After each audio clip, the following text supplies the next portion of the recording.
Good morning. Welcome to April County Council and April showers. I'd like to introduce our newest addition to staff, Mr. Ryan Beauchamp. He's the new solicitor for the county. Welcome, Ryan. And this time I'd ask Mr. Tifo to take the roll call, please. Thank you, Warden Marriott. Councillor Agar, please. Present. Thank you. Councillor Atkinson. Present.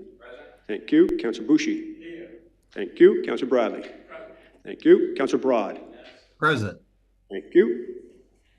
Councillor Case. Present. Thank you. Councillor Cook. Present. Thank you. Councillor Dennis. Councillor Dennis. Councillor Ferguson. Present. Thank you. Councillor Grimes for Councillor Hand. Thank you.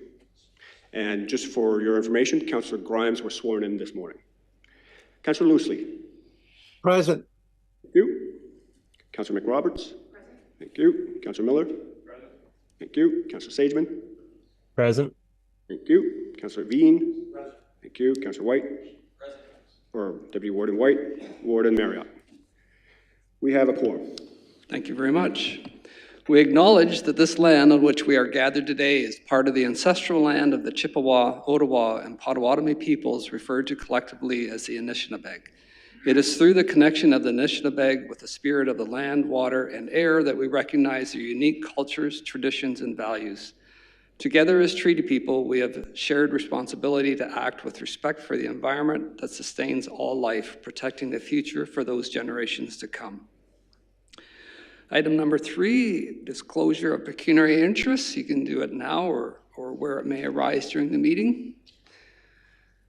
Seeing none at this time, I would take a motion to go in camera. We're going to revert back to pre-COVID days where we do in camera in committee room 3 to the side here. So I'd look for that motion, please. Councillor McRoberts, seconded by Councillor Ferguson. All in favor? That's carried.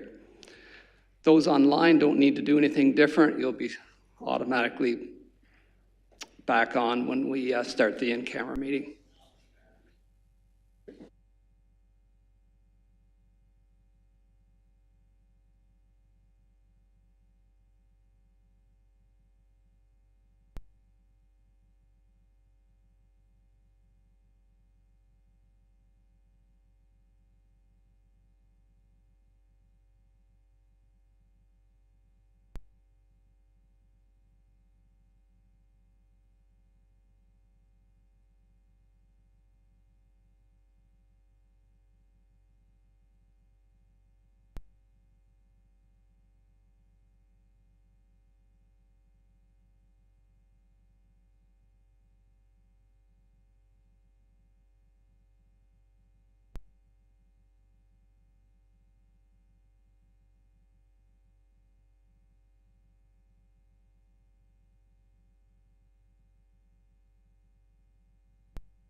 Welcome back.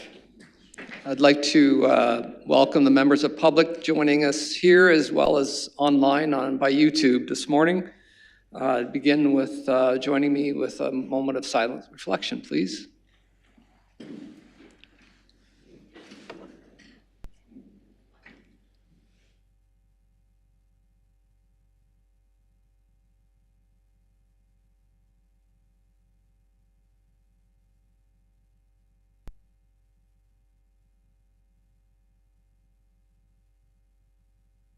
Thank you. I'd ask Mr. Tifo to rise and report from the motions of in-camera, please. Thank you, Warden Marriott. County Council this morning met in camera for a period of 18 minutes to address two issues. One, to receive a report pertaining to personnel matters, and two, to provide staff instructions on the potential acquisition of a property in the City of Sarnia. That's my report. Thank you. I'd look now for a motion to allow move into item number 8 for delegations. So a motion to allow presenters. Councillor Bushy, seconded by Councillor Case. All in favor? That's carried. Thank you. First delegation is Brian Eves, President, Lambton Federation of Agriculture, and Crispin Colvin, Vice President, as well as Karen McLean, Member Services Representative. Would like to speak to County Council regarding potential official plan changes that would allow removal of agricultural lands from food production.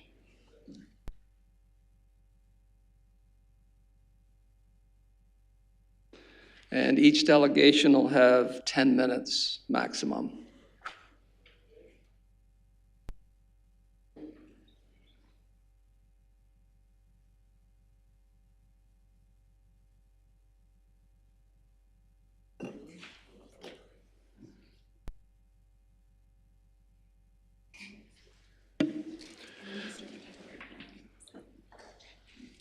Thank you, Warden Marriott. Members of Council, it's a pleasure to be here today with you. I'm going to give also a bit of an update of what the Ontario Federation and the Lambton Federation of Agriculture have been doing, and I'm here with Karen McLean, our Member Service Representative, who's just been with us a couple of months now, and Brian Eves, the President of Lambton Federation of Agriculture. I'm Crispin Colvin. I'm the Vice President of the Ontario Federation of Agriculture. This is a snapshot of what Lambton County does from the census in terms of agriculture. And I've left a sheet at the back of the room on the table up there, and I would encourage you to take one so that you have these statistics, so that when you're questioned about what does Lambton County do in terms of agriculture, you've got the answers at your fingertips. Lambton County's got class 1, 2, and 3 lands, which is some of the best land in the country. In fact, it's the best land probably in the country, period. But we do a lot of different things. We're an economic powerhouse, agriculture. There are a lot of agri-food processing facilities that have established in the Lambton area. In fact, Diageo is opening the first distillery to be built in Canada in over 50 years. They make Crown Royal. And the reason they've chosen, one of the reasons they've chosen this region is because of the quality of the land, the quality of the products, and what they can get here in Sarnia Lambton. The processors, like Diageo, recognize the value of what Lambton County has to offer and the land and the crops that we produce in this region. But the drawback is that only 2% of the population are farming. And that's 50,000 farms, as you can see on this slide. But nowadays, the farms tend to be larger, they tend to be fewer farmers, and fewer farms as a result. And the challenges that we face are not just land prices, which in this region range from 20 to 30,000 and more, but also the fact that our land is being eroded by development. Not just development, but land gets taken out of production for a variety of reasons. And that hurts what we can do, and that hurts the economic impact that agriculture can have and that helps your county thrive. One of the challenges we also recognize is how to get young farmers into the business. And I had a discussion with an MPP just recently and talked about the possibility of expanding small business loans, Governments are quick to provide money to General Motors and other large corporations in order to keep that industrial base and that employment base in the country. Why are we not doing the same with agriculture? Smaller farms aren't the answer. Because what happens with smaller farms is they tend to become estate lots, and on a price per acre basis, smaller properties tend to be considerably higher. So I recommend that you remain at 100 acres as a minimum lot size in the agricultural area. As I mentioned, over half the prime soils in Canada are in southwestern Ontario. That's the class 1, 2, and 3 lands. Now, in the previous census, 175 acres a day was lost to uses other than producing food. Today, we're losing 319 acres a day to activities that do other things on the land except produce food. And I don't want to single out development or industrial uses and commercial uses. There are many uses, but that's the problem. So what is 319 acres of land? It's 58 city blocks, and Ernie Hardeman will be quick to tell you that the best land in the country is underneath the city of Toronto. It's also 797 hockey rinks, or 1,200,000 bottles of wine, or 23,500,000 apples. That's what farmland is. And that's what 319 acres represents. So we have areas that we can work together, though. We want to work with you on supply chain challenges. Infrastructure is constantly an issue for all of us. We want to work on rural health care, and we want to work on employment. Canada is short 20 to 25,000 workers every year in the agricultural sector alone. And yet, agriculture and agri-food employ 2.1 million people and provide 1 in 9 jobs, and accounts for 7% of Canada's GDP, which is the equivalent of $134 billion. We're big business. But some of the things we need in the infrastructure program are broadband, roads, bridges, and access to natural gas. Agriculture is increasingly technical, increasingly challenging, but cannot provide and use the services that are available to us without things like reliable broadband service. And we petition on that and ask the government continually, and we work with municipalities to try and get that happening. So these are places where we can work together, where we want to work together, because we're all asking for the same thing. Our current lobby day in Queen's Park that we just held last couple of weeks ago, we continued to lobby for funding for municipalities because you need the funds to provide the services that we use. The hard services like roads and bridges, you need the funds to do that. And we've been advocating for that along with you, and we'll continue to do so. We also do collaborative initiatives, and one of those is Hands to Table, and I'm hoping some of you have heard of it because it's happened. This isn't the first year we've done it. It's a showcase of what local food is available in restaurants in this area. And what they do is we actually post in a restaurant, we'll choose a certain restaurant, we work with them, and they source everything on their menu locally, and they say where it comes from. These are the kinds of things that we work with the Sarnia Lambton Economic Partnership and Tourism Sarnia Lambton. These are the kinds of projects that enhance not only agriculture, but also the local businesses and industries in your community that help to fund your tax base. But we have some resources. We're not just here to say we don't have something to offer you. We do. Agriculture Matters, a guide to municipal for municipal councilors and staff, is a publication that we came out with a number of years ago, and we've updated it recently. It helps to understand the key issues that agriculture businesses face at a municipal level. Each document outlines what is the issue, why it matters to farmers, and how you can help. There are also a number of hyperlinks that you can get to through the resources on the bottom of the page here that can be downloaded at ofa.on.ca. And you can contact myself or Karen. We also have the Grow Ag page on our website, which is available to you to look at. This supports agricultural growth in your municipality, and it's an excellent resource for yourselves and your staff. Agri-Food Initiatives Ontario is another OFA resource designed to show what initiatives have taken place and what's been successful in other communities. So you can get some ideas of what might enhance your local municipality and what projects you might be able to do that'll help your economic base as well. There's 700 files, and it's an excellent public resource at your disposal. Some of the agri-food strategies include mapping projects, guidance documents, and studies that others have done, and it may be useful for your community, so I encourage you to look at this.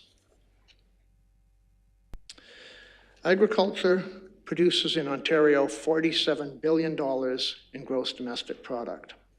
$20 billion of that goes into agricultural exports, leaving Ontario, adding to our economy.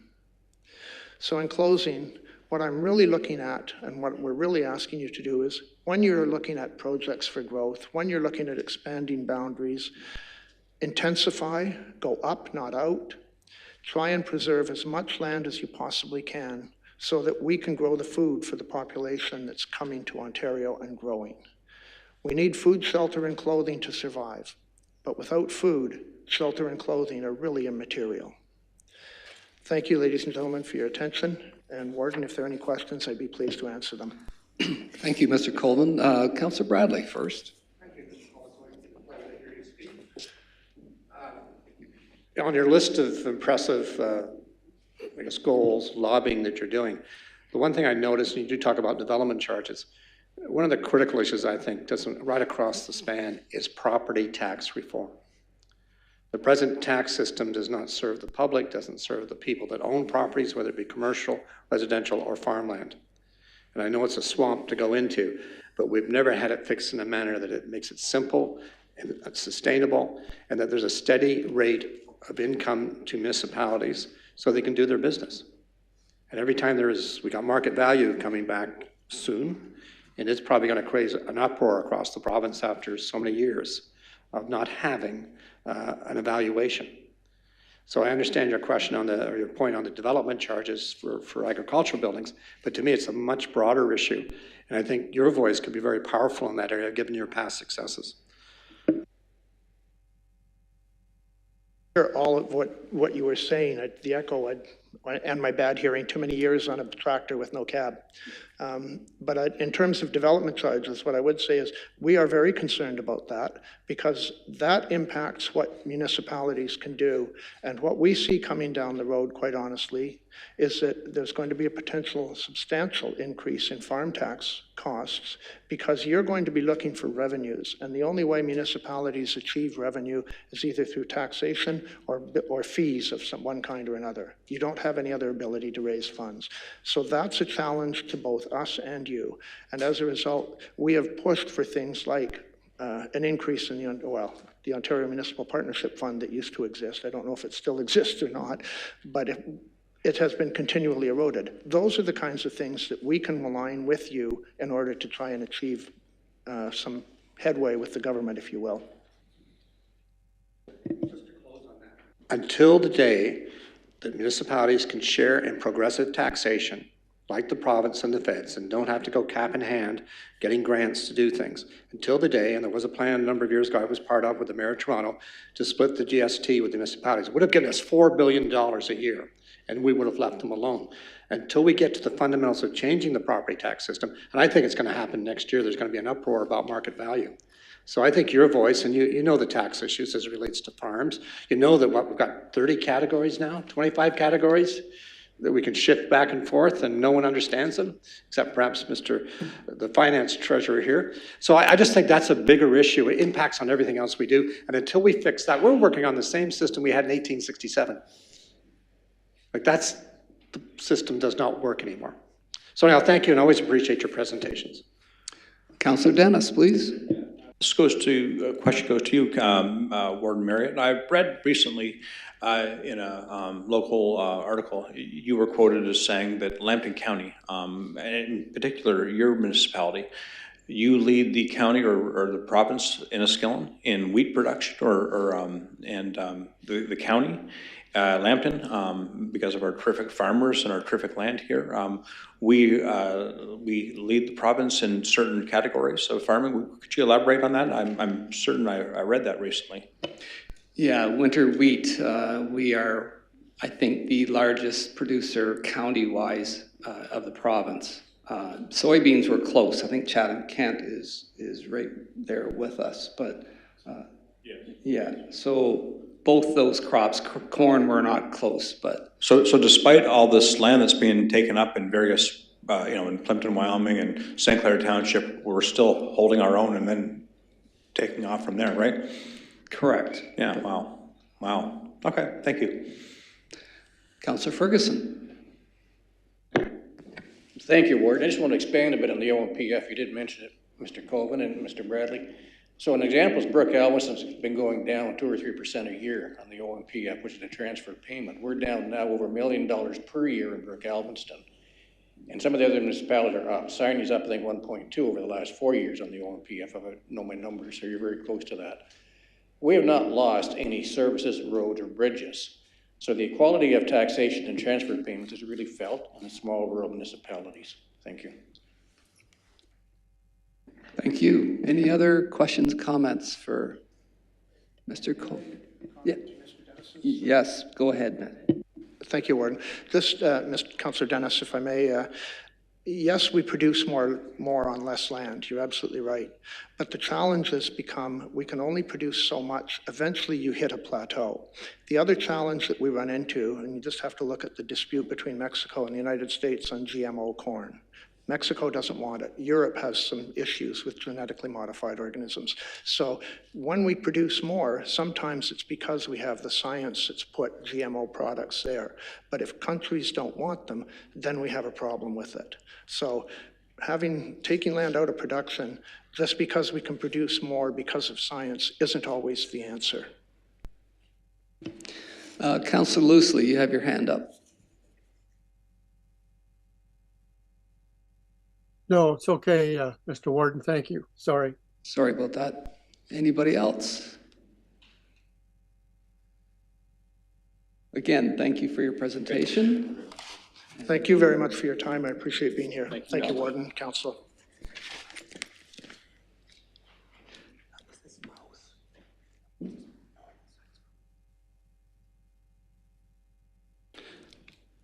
Next presenter is James Oatway, the Climate Action Sarnia Lambton, would like to speak to County Council regarding the City of Sarnia's official plan, specifically in regards to the Brights Grove land use.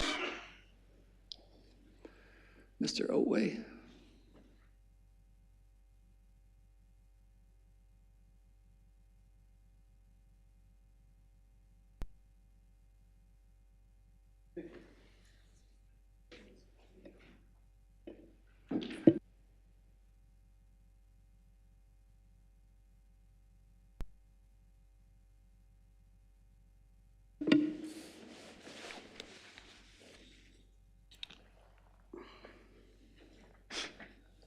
Good morning.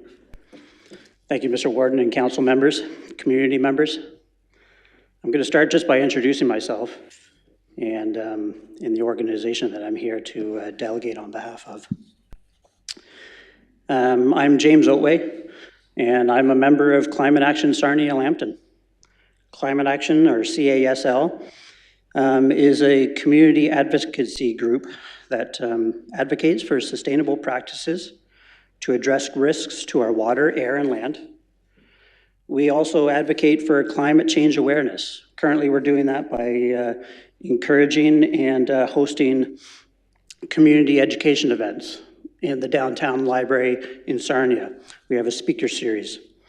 And we also try and advocate for awareness of the community, just try and make transformative changes in their lifestyles and in how they behave and act as a community. CASL is a large group of diverse and it's a large group of diverse citizens. It includes members of our local workforce, retirees, community volunteers, and nature enthusiasts, as well as students. That last category is the group that I fall into. Like so many people during COVID, reassessed their current lifestyle.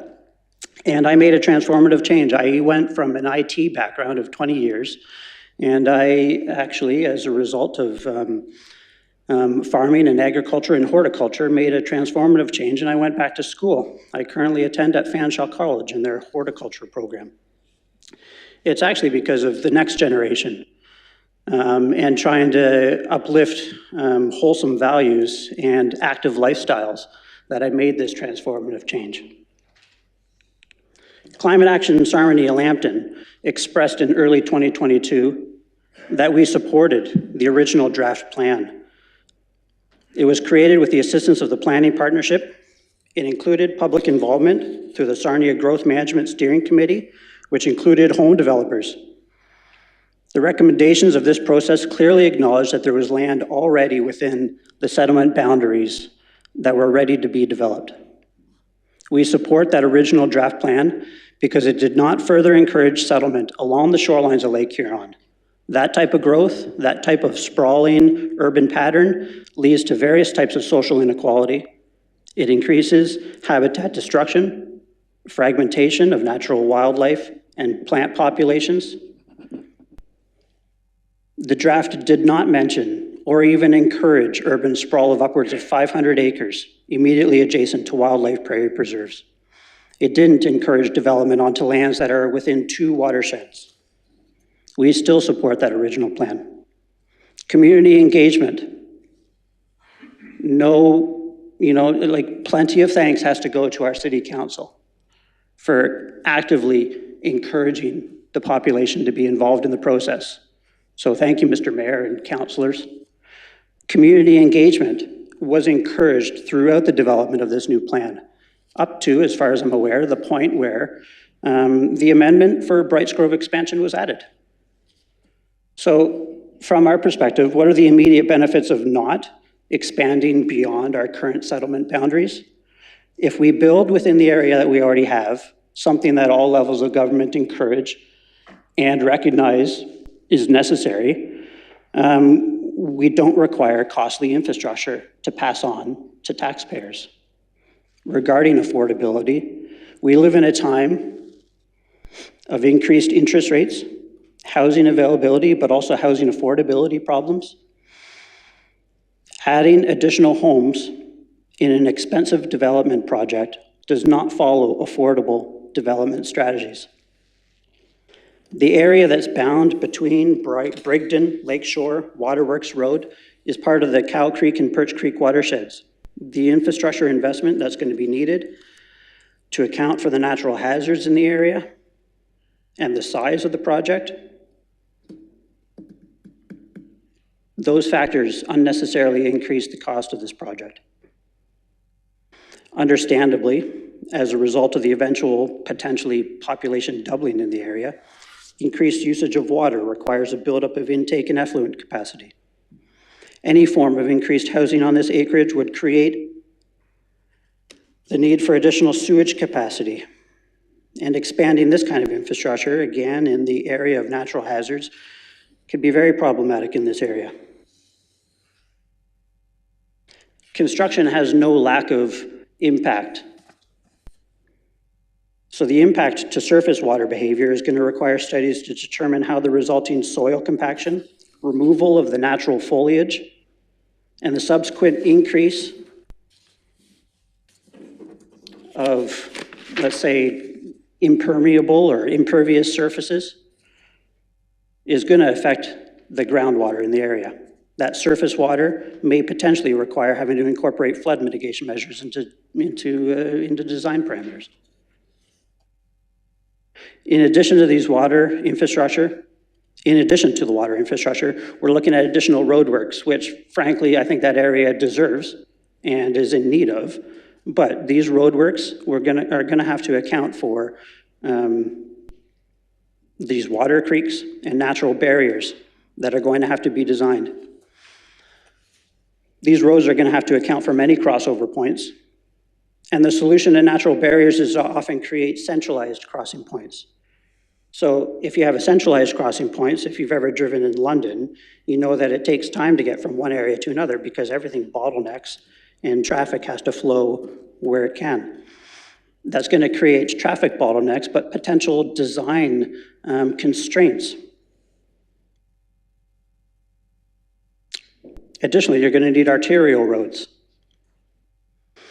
When council considers the need for new roads, additional traffic on existing roads, additional sewage lagoons, the requirements for new and expanded infrastructure, and the overall impact to the environment for this development in Brights Grove, the cost and negative consequences outweigh the benefits as it stands.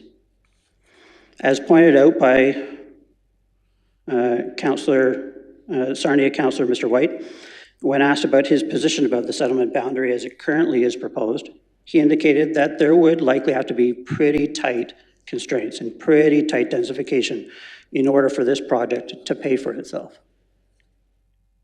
Though, he also acknowledged that perhaps a smaller infill project would be more feasible. We look at this as an affordability problem, as I've continued to say, the infrastructure that's going to be required to expand in this area is an affordability problem. And we think that by listening to the responsible advice of the planning partnership consultants, that will help us remain affordable. The recommendations remind us that Sarnia has available lands that are required to develop on. These lands are required to develop on before we further expand outwards. And by following these recommendations, we aren't going to pass a large bill to the taxpayers. I think it's hard to talk about that particular area without acknowledging the property that it's on. We can't ignore that this area, as per the city maps, is part of a natural heritage system, and according to the county maps, is noted as a primary corridor with perhaps a smidgen room for negotiation, and environmental protection has got to be acknowledged. Lake Huron and its watersheds are an asset, not simply for the purpose of developing and owning property nearby. They're a shared resource that should be accessible to all in a sustainable way, and they should be granted public access for recreation and be given ecological protection. Adjacent to this proposed land, on the southwest edge, is the Dennis Rupert Nature Preserve. There are 3 organizations, Carolinian Canada, Sydenham Field Naturalists of Chatham, Kent, and Lambton Wildlife. They all recognize the importance of this small 21-acre parcel of land. This land contains rare native plants. It attracts some species that are endangered or at risk. Development of 500 acres immediately adjacent to this parcel of land will put unnecessary stress on an ecosystem that is already hosting at-risk species. Urban planners who see unique local gems may consider assisting these natural areas and encouraging natural growth while we simultaneously develop in a sustainable manner. So conservation of, or perhaps designation of and growth of, or designating these areas as protected may tick a box for prospective future residents that may be moving to our area and demonstrate that as a community, we take sustainability and biodiversity seriously in our region. We want to ensure that respectfully, appreciate the time. We want to ensure that the community voice is listened to with respect to sustainable growth. Any questions for Mr. Oatway? Councillor Bushi. Development east of Brights Grove was opposed by the county at that time and opposed by the staff. My observation about that area, I went around the other day, I have friends in it now, and everybody's getting along fine. Do you think that the development east of Brights Grove was wrong to be there while it's successful right now? It's a hard topic to talk about without recognizing that we already have urban sprawl. That type of development is wrong. That type of urban sprawl is wrong. There's certainly a case in point for centralizing some development around Brights Grove. It's currently a fragmentation of homes and more homes and a few local churches and some retail. It really, as a newcomer to Sarnia, I often looked at Brights Grove and said, well, what's that? But as a newcomer to Sarnia, I also took the onus to improve my lifestyle. You know, one of my first initiatives was to go to my local farmers market and engage in the agriculture community. I think there's reason to centralize development. And in fact, that development that continues to occur along Lake Huron is creating further travel time for those people to reach an urban center. But I think, and I speak on behalf of Sarnia Lambton's Climate Action Group, when I say that 500 acres is a little bit akin to saying yes to a child who wants ice cream for dinner and waffles with maple syrup and just bags and bags of candy. Oh, but also here, have this apple too. You know, there's room for sustainable growth and responsible for growth. And I think we have to have some sort of lock-in-step acknowledgement that you can incorporate green space into your development and ensure that it's done sustainably. Councillor Dennis. Thank you very much. I was in real estate for almost 30 years. The fact of the matter is you cannot tell people where they have to live. They have options. That's one of the reasons why the development out in Kamlaki has done so well. People want to live out that way. It's a beautiful area. Same thing with Corona, St. Clair Township. I used to sell out that way. People loved heading out that way. They loved living out that way. You know, Point Edward's a lovely community. You simply can't tell people where they want to live. This organization, I'm somewhat familiar with them. They present in Sarnia all the time. They are a special interest group, make no mistake. If they had their way, everybody would do away with their cars, everybody would bicycle everywhere. And you know, the fact of the matter is I respect their opinion, I respect everybody's opinion, but the fact of the matter is you can't throw your will on everybody else and expect them to live the way that you want them to live. It's just wrong to say that. And the fact of the matter is this is new home construction. It employs lots of people. A lot of people's livings are dependent upon that. And that seems to go to the wayside with some of these people that believe in these types of ideas. The fact of the matter is these areas that they're talking about people don't want to live there. It's high crime areas. It's maybe not politically correct to say that, but I've been known not to care about that, and I don't care. It's a high crime area. It's run down, and people want to live where they feel safe. They want to live where their property values are going to hold tight. And that's the long and short of it. It may not be, you know, politically correct to say that, but it's the truth. And again, people work hard for their money. No one is going to want to be told where to live and how to live. And we're seeing that now in Europe, and that's why you're seeing all these protests that are taking place. You know, the gentleman that spoke on behalf of the farmers, they're confiscating 3,000 farms in the Netherlands right now. People are getting tired of what's going on right now.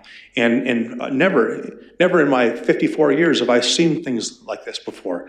People it's getting nuts. The gentleman talks about the cost of living. Well, the cost of living has gone up so much because of these crazy green initiatives with carbon taxes and making everything more expensive and being told to live a certain way. It's nuts. It's absolutely crazy. I want to protect the planet as much as the next guy, but I don't want to go broke doing it. And that's the long and short of it. Anyways, I could go on forever, as some people know so, but I'm going to leave it at that. Thank you. Thank you. Any other questions? Councillor Bradley. To the speaker, we appreciate your organization, and we listened to you, and you did have an impact.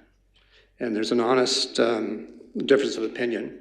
We went through, as you indicated, 3 years of public consultation, many studies, reports. And at the end, the decision was made by 2/3 of the majority of council to move in the direction we have. But that doesn't mean your message wasn't heard. And Sarnia City Council has adopted the Climate Action Plan in general terms for the community, just like I'm working as head of the chair of the research park to bring about changes as we evolve into where we're going as it relates to green technology. So I don't want you to leave here thinking that Sarnia Council did not listen. And I think there were changes and compromises made by people. You may not like the final product, but we know full well, and it will be a debating point very soon from now, in a few minutes, is that the fact is that this is going to be decided by a provincial body, whether our decisions were right or wrong. And my own best guess is there will be a scoping down of what was approved by Sarnia Council. But I don't want you to think the message was negative. Your group was appreciated. Deputy Warden White. Thank you for your presentation today. I want to thank the organization as well as Councillor Bradley so eloquently pointed out. Your message and your voice is important. It matters. And so does the message that Councillor Dennis carries as well. I think that when we open up our ears and we open up our minds, we try to take the best of all sides because every opinion is important. If we worked within the framework of one specialist, this isn't a shot at planners, for example, those of us who are in the political realm understand that we're generalists, so to speak. If we did everything that the planners wanted, it would probably create an unsustainable community. If we did everything, no offense, Mr. Cole, that engineers wanted, it would probably be a fairly unsustainable situation for folks. That's why we do our best to parse information and to try to make the compromises that Councillor Bradley talked about.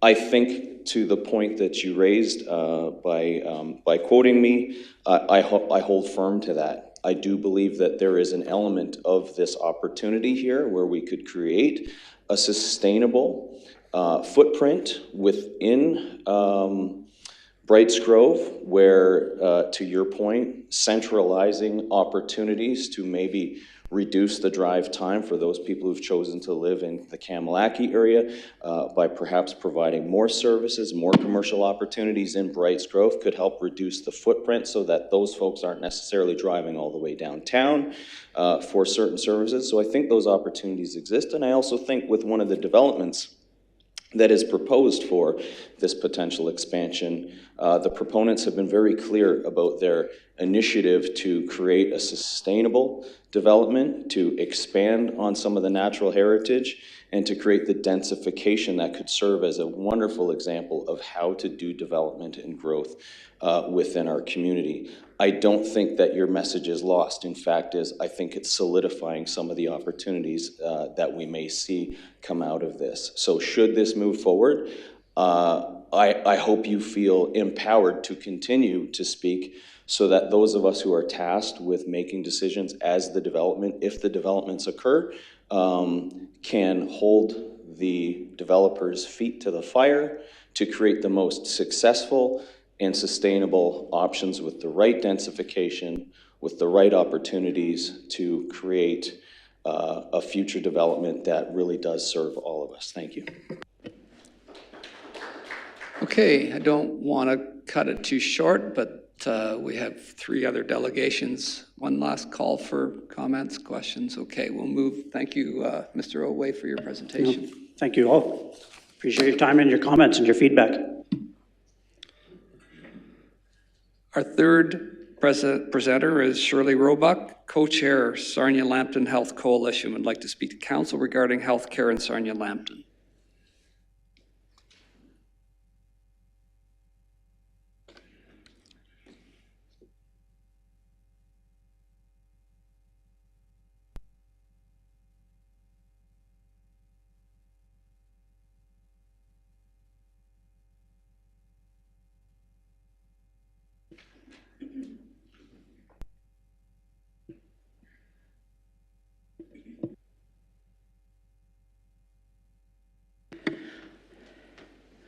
Warden Marriott, Deputy Warden White, and the entire membership of Lambton County Council, I thank you for having me address you this morning. It's very important, so thank you.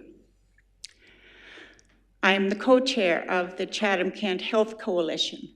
We are a nonpartisan, non-profit group who aims to save public health care, maintain it, and enhance it.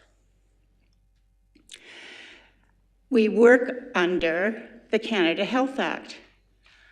The Canada Health Act was passed unanimously by Ottawa in 1984. It is based upon the principles of empathy, of compassion, and of equity. This was a landmark achievement to help all residents in Canada receive access to health care. An interesting anecdote is the reason that many folks voted for the Canada Health Act. It had been spoken about for decades before 1984, was the fact that there was a study done during World War II that found a high percentage of Canadian men were unfit to serve in the military. So that caught a lot of attention.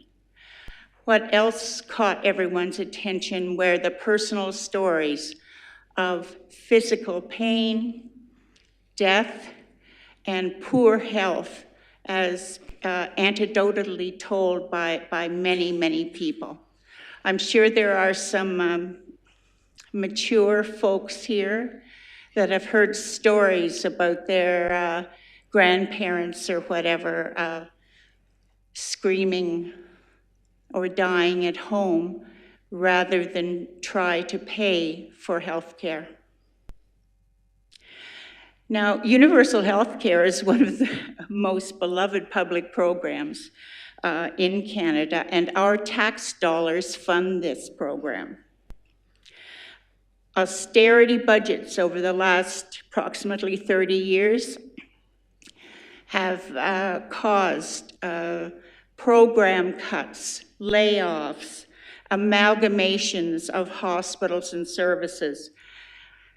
And really, any of you that have gone to Blue Water Health or CEE in Petrolia will know that our healthcare system is a shadow of what it used to be. This all came to a head during COVID. It was apparent that long-term care, especially private long-term care homes, were in deep trouble. Poor staffing, no beds, and you've all read newspaper articles or heard on TV, you know, about these horrid things that happened in Toronto. I'm happy to say I don't think we had that level of problem here in Sarnia Lambton, but make no mistake, there are staffing problems and bed problems in long-term care here too. That extends to hospitals. Staffing is a problem. It is a critical, chronic problem, and so are beds. When you hear that ambulances are offline, they're waiting to take a patient from their truck to an emergency room, but they can't get into the emergency room, that's because there is no beds upstairs to move people already in the emergency room. So you have, you know, just a terrible situation for people. And again, people are lying in emergencies for days and days because they cannot get a bed to be admitted to. Our elected leaders have sought to fix the problem of beds and staffing by addressing the backload of surgeries. Right now, day hospitals in certain cities are being built that will only do cataract surgeries. Those cities are Ottawa, Waterloo, and Windsor. So as soon as those day hospitals are finished, which we have paid for with our tax dollars, people in this area will have to drive to Windsor to have a cataract repair. In the fall, the government will start to receive tenders for day hospitals to do knee replacements and hip replacements. They will be done as a day surgery. I don't know where they'll be yet, that hasn't been announced, but you know, that's going to further take surgeries away from public hospitals. So if you remove cataracts, knee operations, hip operations from Blue Water Health and CEE, you know what's going to happen. Budgets will be decreased, funding will be cut, and the community is going to be negatively impacted. Okay.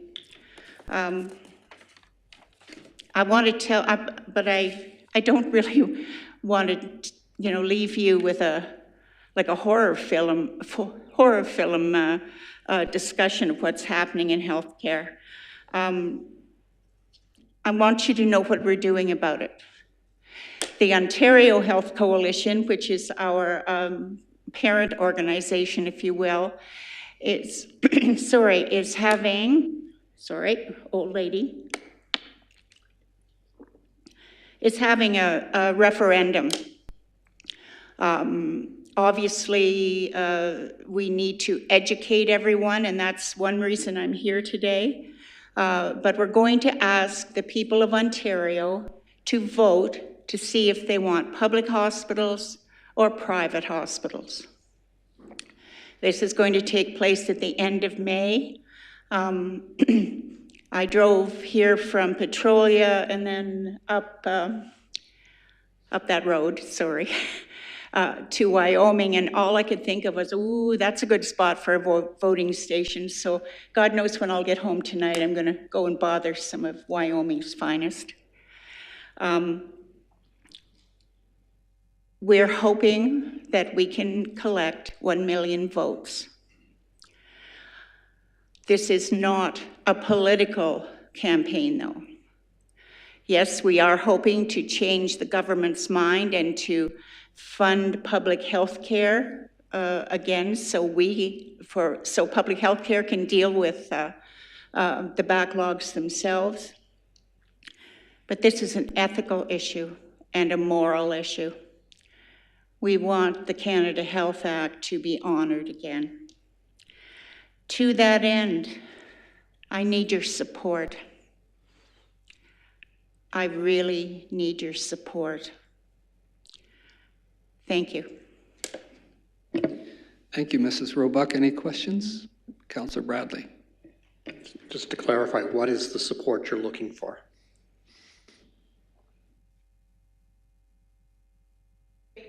Sorry. I'm hoping at some point this council would entertain a motion to tell the provincial government that we want our surgeries to be left in our public hospitals.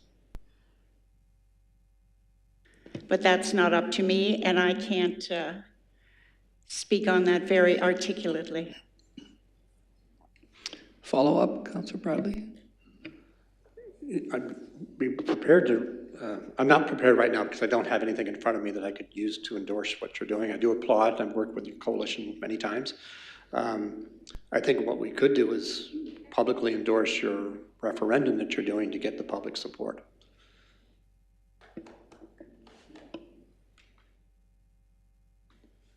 Mike,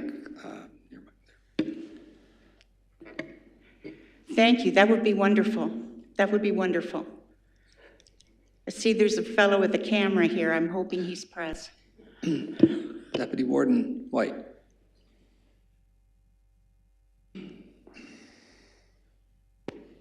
Thank you. I'll second that motion if Councillor Bradley is making that motion. And if I may ask a question of our presenter. Let's do that then before you carry on. So that's a motion by Councillor Bradley and seconded by Deputy Warden White. Do we have clarification there, Mr. Tifo? Yes, if I understand correctly, it's moved by Councillor Bradley, seconded by Councillor White, that County Council endorses the Sarnia Lambton Health Coalition's referendum. The 130,000 people in Lambton County to participate in this referendum. Okay, go ahead, please, Deputy Warden. Thank you. So thank you for your presentation and thank you for the work that you do on behalf of the residents of our community in support of public health care. It's been suggested by proponents of privatization that it would, such a shift would ease the pressure in the public system and thereby reducing the wait times for those folks who are unable to participate in the private options that may be forthcoming. Question that comes to my mind is, if we're moving to private clinics, where would those physicians and nurses come from, and would that have an impact on the public system? Can you speak to that, please?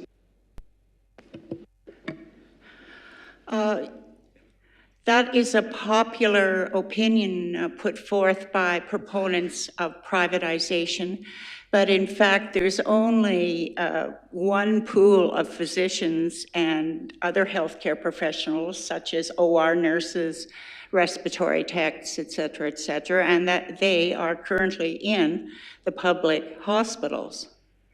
So what's actually happening is these private clinics are poaching staff right now from the public hospitals, and this will only be increased if privatization is allowed across the province. What does that do? It increases the wait time for a physician or an OR in the public system. For instance, at the Ottawa Hospital, they have a campus called Riverside, which apparently it's older, and they shut it down during all of the amalgamations and downsizings that had to be done because of decreased funding. So a consortium of orthopedic surgeons rented the Riverside campus, and although they promised that they wouldn't poach any staff, they offered the OR nurses twice their usual rate, and they only worked on Saturdays. But that decreased the pool of OR nurses available for the Ottawa hospitals, which is a public hospital, and surgeries had to be canceled. So it's a double-edged sword. Thank you. I hope that answered things. Okay, we have a motion on the floor. Ready to deal with that motion? Ready to vote? All in favor of the motion? Opposed? That's carried. Thank you, Mrs. Roebuck. Thanks, everybody. That's really great.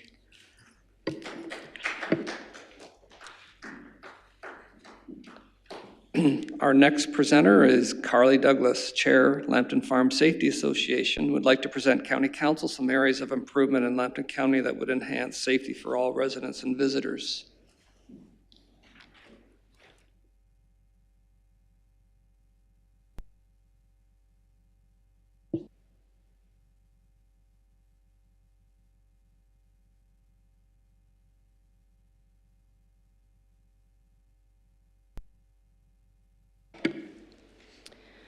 Your Worship, Warden Marriott, County Councilors, staff, and guests.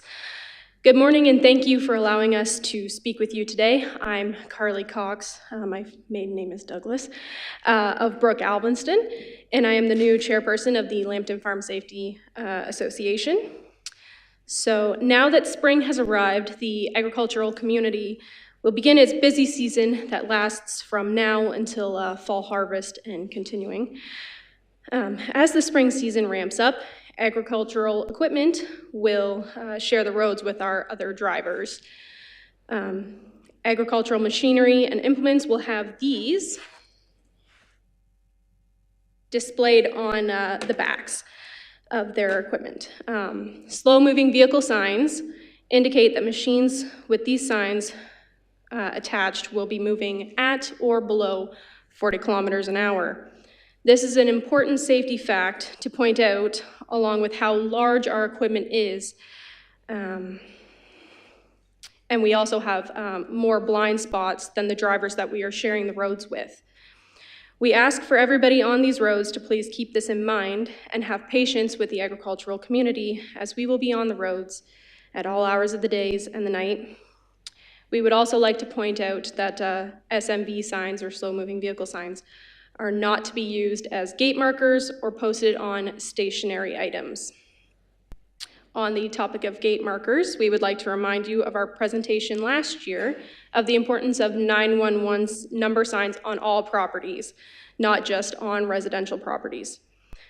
This is so important in the case of first responders being able to find the correct properties in emergency situations where minutes are critical. Having 911 signs on all properties are also helpful when having farm supplies being delivered. This is crucial, as wrong inputs put on incorrect farms can be disastrous. This can also make it easier for service personnel to help do their jobs. This can be a great reminder for your landowners, whether the information can be sent out with tax notices, utility bills, or any other chance that municipalities can help to simplify this process for their residents. One other safety issue that we would like to bring to your attention of the county was the dust on the roads last summer. With the summer that we experienced, it allowed the roads to get very dry, causing big dust clouds when traveling down roads, which caused major visibility issues. We understand the reasoning in the past years to remove some blacktop roads and return them to gravel, but with dry years, there may need to be additional treatments of brine or other dust control solutions applied to the roads. Lambton Farm Safety had an anonymous donor, and with that donation, we were able to develop 7 short safety videos. These videos contain facts for grain safety, blind spots, distracted driving, distracted walking, hooking up implements, being seen at night, and PTO safety. We are going to make these videos available via USB sticks shortly for anyone who wants them, as well as we hope to distribute them to all the local agricultural and input facilities as well.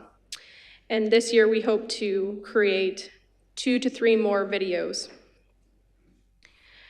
We are excited to be working with our board members, Rob from LWDB, and Amanda from SLEP, to look into developing a website for us to help improve our social media presence and spread our safety messages. So far this year, we have held our annual information meeting that was along with Lambton Federation of Agriculture, and we have participated at Podolinsky Equipment's Kids Safety Day. Our upcoming events are, we are hosting a barbecue with PV Mart Sarnia. We are doing multiple egg in the classroom events, starting with Alvinston Pro Rodeo, as well as going with the Plimpton, Wyoming Fair and the Brigden Fair in the fall.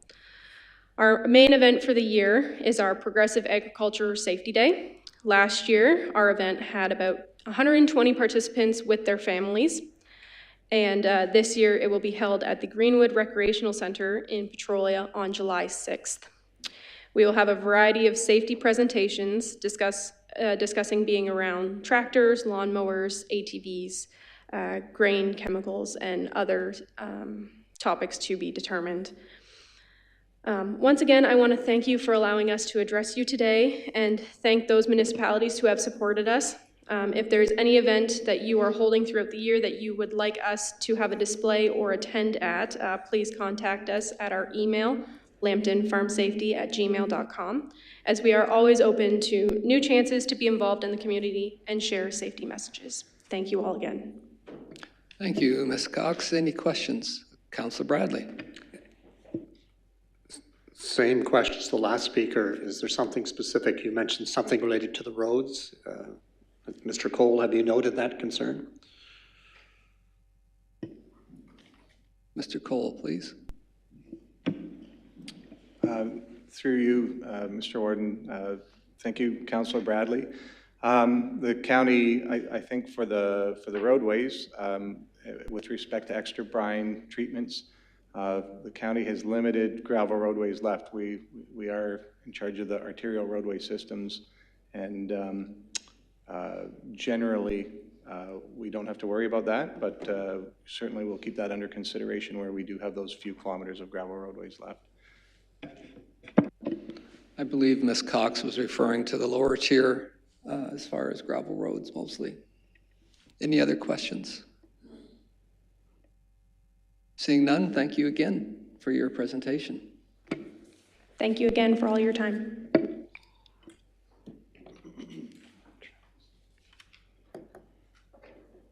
Next and last presenter is Tamara Batran, representative of the Women of Ontario Say No, would like to speak to the County Council about the nature of Bill 5 and its importance.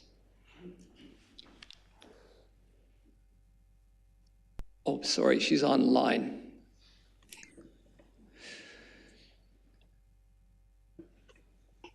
Hi. Welcome. So, good morning, Warden, Marriott, and Council. My name is Tamara Batran, and I'm here representing the Women of Ontario Say No. It's a collaborative of women, men, people, organizations, and groups that care deeply about basic human rights in the workplace. In this case, sorry, let me fix it. There we go. In this case, protection of the right not to be harassed by an elected member of council. In March 2021, Orleans Member of Provincial Parliament Stephen Blais put forward a bill, the Stopping Harassment and Abuse by Local Leaders Act. The bill was brought forward to introduce legislation that would deter municipal councillors and board members from engaging in harassment and abuse of co-workers, and by holding them accountable for their actions, including creating a process to remove them from office if need be. The bill requires the code of conduct for creating a process to remove them from office, and includes requirements for those councillors and members to comply with workplace violence and harassment.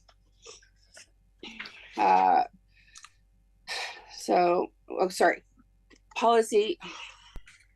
Sorry, excuse me, I haven't had coffee yet today.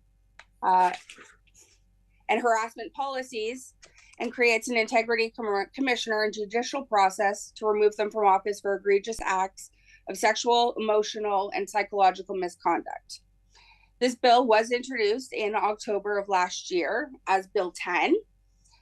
In his address to House, Mr. Blais conveyed the urgency to prioritize and pass this legislation before the most recent provincial election to ensure it had full effect prior to the upcoming municipal election. The legislation unfortunately died on the floor when provincial election was called and has since been reintroduced as Bill 5. It is nonpartisan and had all party support. If the legislation had passed, it may have affected who was able to run in the election, a change that would have supported candidates that had baseline personal conduct of not perpetrating egregious acts of harassment to municipal staff or fellow colleagues. There are many good people that serve the people in their communities as elected representatives. However, like every sector, there are people who are guilty of perpetrating harassment in the workplace. One does not have to look far to find examples, such as Barrie, Ottawa, Mississauga, and Brampton, just to name a few. I have a whole stack of examples I can go into further if anybody would like to know. In fact, the number of examples has only increased since this bill was last on the floor. In every workplace in Ontario, employees are held to a standard. Currently, however, there is no legislation that provides appropriate mechanism for accountability for municipally elected representatives when it comes to perpetrating harassment. In any other job, if egregious acts of harassment is substantiated, that person is generally fired. In the present, not only can an elected official perpetrate harassment, no matter how egregious, they can retain their position and seek re-election. This is not acceptable. This bill is simple. It has two primary components. Hold municipally elected officials to violence and harassment policies of the municipality they hold. And two, to create a process by which the Integrity Commissioner can apply to the courts to vacate a position for substantiated acts of egregious harassment. All claims need to be substantiated like any other workplace HR department, and only in these instances where harassment was deemed egregious would an application to the courts be made. If removed, the person would not be eligible to seek re-election or be appointed to the council or local board. This is the same consequence applied to candidates who fail to file a financial statement for their election campaign. It is hard to stand here and try to rationalize how lack of financial disclosure warrants penalty, while councillors who are found guilty of harassment and abuse of their coworkers and colleagues can pursue re-election carte blanche. Something is wrong with this picture. Today, we're here to advocate for your support of your workplace safety. As elected leaders in your community, you are responsible for ensuring basic human rights are respected and protected for your community. The same should be applied to your workplace. We are asking council to pass a motion to endorse Bill 5 and to write a letter of support circulated to local MPP, Premier Doug Ford, the Minister of Municipal Affairs and Housing, the Association of Municipalities of Ontario, and the MPP for Orleans, Stephen Blais.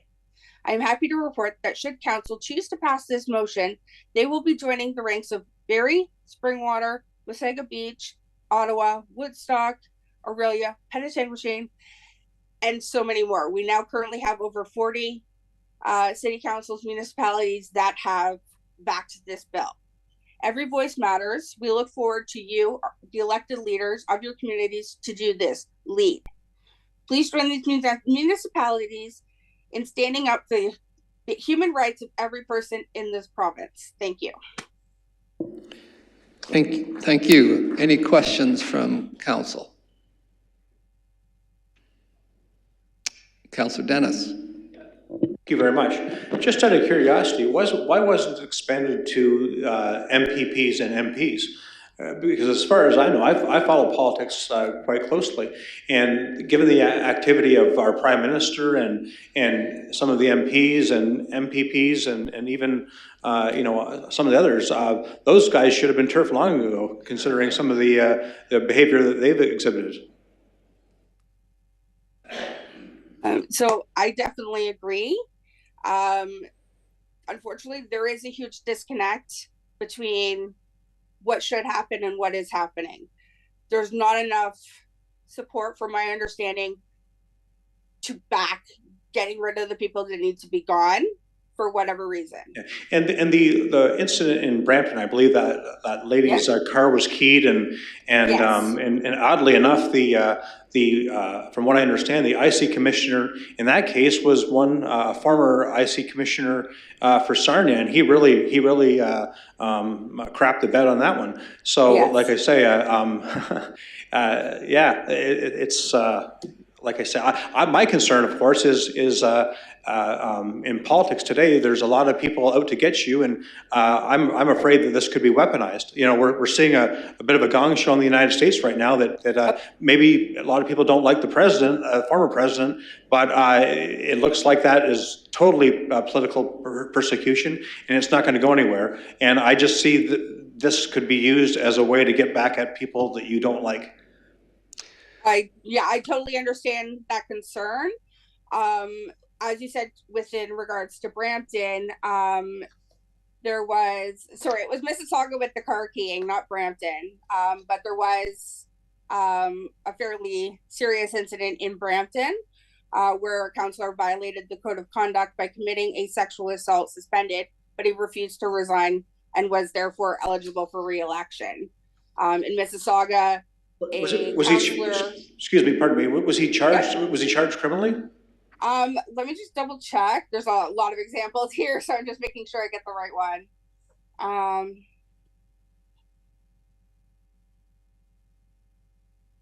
He was suspended with pay for 90 days, which was and is the maximum allowable penalty.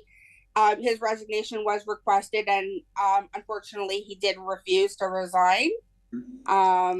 He also used $60,000 of taxpayer money in a settlement to the victim. He sought re-election as the report, and his penalty did not affect his eligibility status. Sure. Now, for what I understand, it was Kathleen Wynne that was pushing this bill when she was a member of Parliament, not when she was Premier, but when she was a Parliament. Now, keep in mind, her government was one of the most corrupt in provincial history. She had a member go to jail, and quite honestly, she had an Attorney General that hit a cyclist and killed him. And so anyways, like I have a pretty good memory on this sort of thing, so as you're probably finding out right now, but yes. I think that's the pot calling the kettle black, you know. Point of order. Yeah. Point of order. Yeah. We have to end this conversation. Well, anyways, I'm just asking the question here. This is a kind of a serious thing here, but I'm just reminding people that when you point your finger at one person, there's always three fingers pointing back. Liberals don't like hearing the truth. Okay, so Councillor Case, you had your hand up. Yeah, after all that, Mr. Warden, I'd like to support this initiative, and I will make that motion from the floor for very obvious reasons and what we've heard, even some of the things we've heard today. Thank you. It's moved by Councillor Case, seconded by Councillor Ferguson. Any further discussion? All in favor? Opposed, if any? That's carried. I think I would ask for a quick 5-minute break before we carry on to the rest of the, it could be a long morning if we don't have a break now. So, but real quick 5-minute for anybody that needs it. Thank you, everyone.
Okay.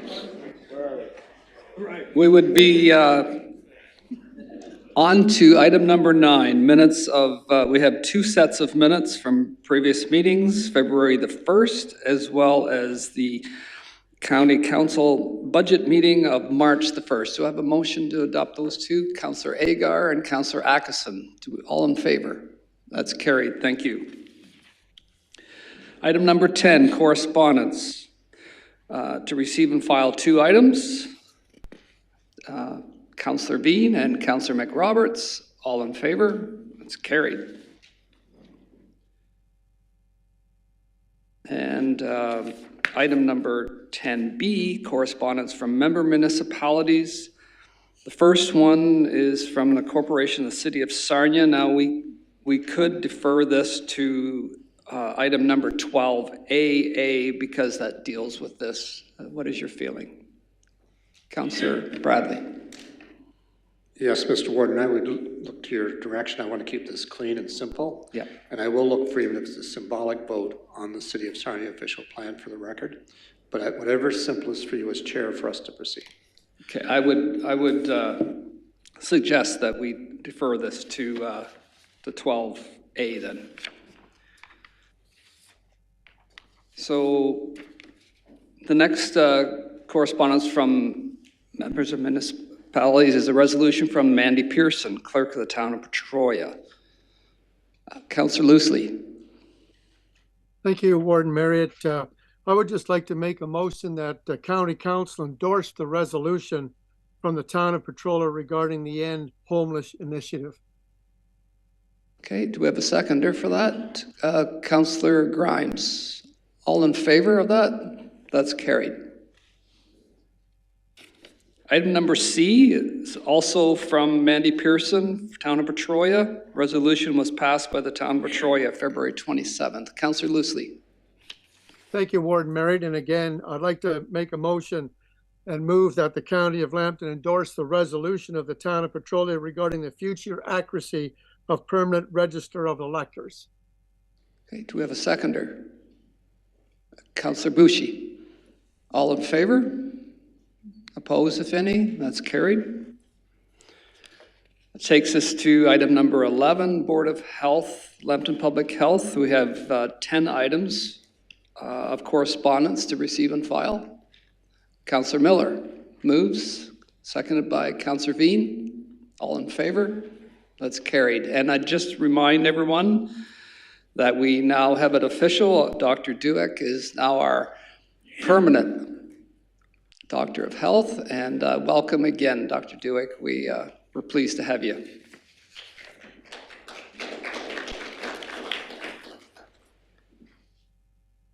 That brings us to item B, information reports. To motion to receive and file these five reports. Items, I mean. Councillor Ferguson and Councillor Cook. All in favor? That's carried. And number C is a report requiring a motion regarding the Lambton drug and alcohol strategy. Councillor Bradley.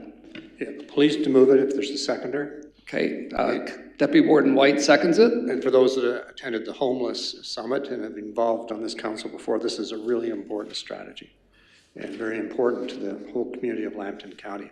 And I thank the health unit for its work on this, because this has been going on for a number of years and got pushed back by COVID. So it's a good direction. It's desperately needed. And so thank you for that. Thank you.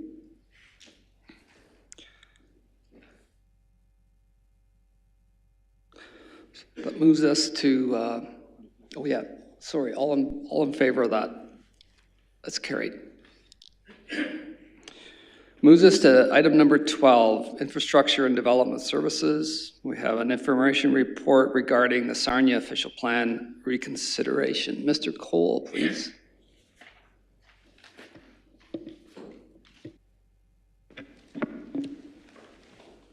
Thank you, Warden Marriott. We do have our manager of Planning and Development Services here today, and he can come up to speak to this item if we would like to. Mr. Mallinson, please come forward.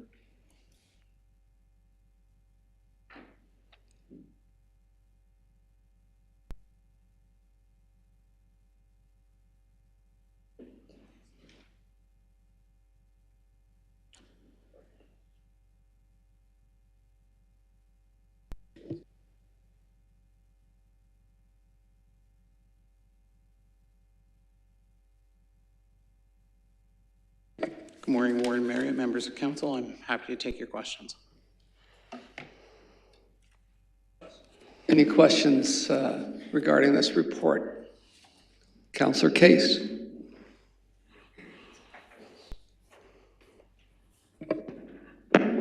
So through Warden Marriott to Ken, our manager of planning, I always like to support the local municipalities and the initiatives in their communities. And I'm a little torn on this one. I've had some good discussions. Thank you to the couple of councilors that I had a very good discussion with. I appreciate the extra information. I've also had a chance to talk to Ken as well. My issue is, if we support this today, and like I say, I'm on the fence right now. I'm leaning towards maybe doing that because, again, I say I like to support the local municipalities and their initiatives. But I also listen to the Federation of Agriculture and some of their comments as well. And being from a community where we are very protective of our farmland, it's also a bit of a question mark for me. But if it's approved today, what are the chances of the province actually letting this happen? And the second part of my question is, if the province does not let this happen and will not approve this, what is the city's next steps in trying to get this done? Is it something like going to the minister himself for approval? Those are my questions. Mr. Mallinson, please. Thank you, Warden Marriott. Thank you, Councillor Case, for the question.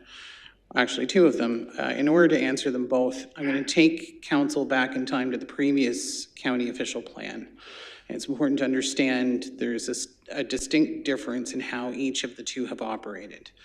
The county official plan that predates the one in place today operated on a philosophy of really staying out of the way of the local municipalities and letting local municipalities make land use planning and economic development decisions as much as possible, recognizing, of course, that there is the tiering relationship, and as the province has changed the definitions of tiers and responsibility, that changes. When the current county official plan was done, the direction from the province, which is what is now in place, was the plan changed substantially. So we went from having minimal to little intervention with local municipalities and through policy to all of a sudden setting hard settlement boundary areas, hard lines, what is in, what is out, other things like minimum agricultural lot size. So we went from a hands-off to a hands-on in certain ways, and we didn't ask for that. We didn't want to do that, but that was what they did in modifying the plan. The simple answer to your question, to your first question, is it is my understanding that OLT is under the same policy regime as Sarnia planning staff, as is county planning staff. It has to be consistent with the provincial policy statement. And so the boundary expansion, because of the way the province changed the way our plan operates, is not in the county's settlement area. So I don't believe that the OLT would be able to address that matter. That said, to your second question, and this goes to a comment that was made at Sarnia Council. I don't recall who said it, but it was, well, no one seems to be talking to the county. Well, that's pretty much correct. We had one planner call during the initial work on the Sarnia plan about Brights Grove.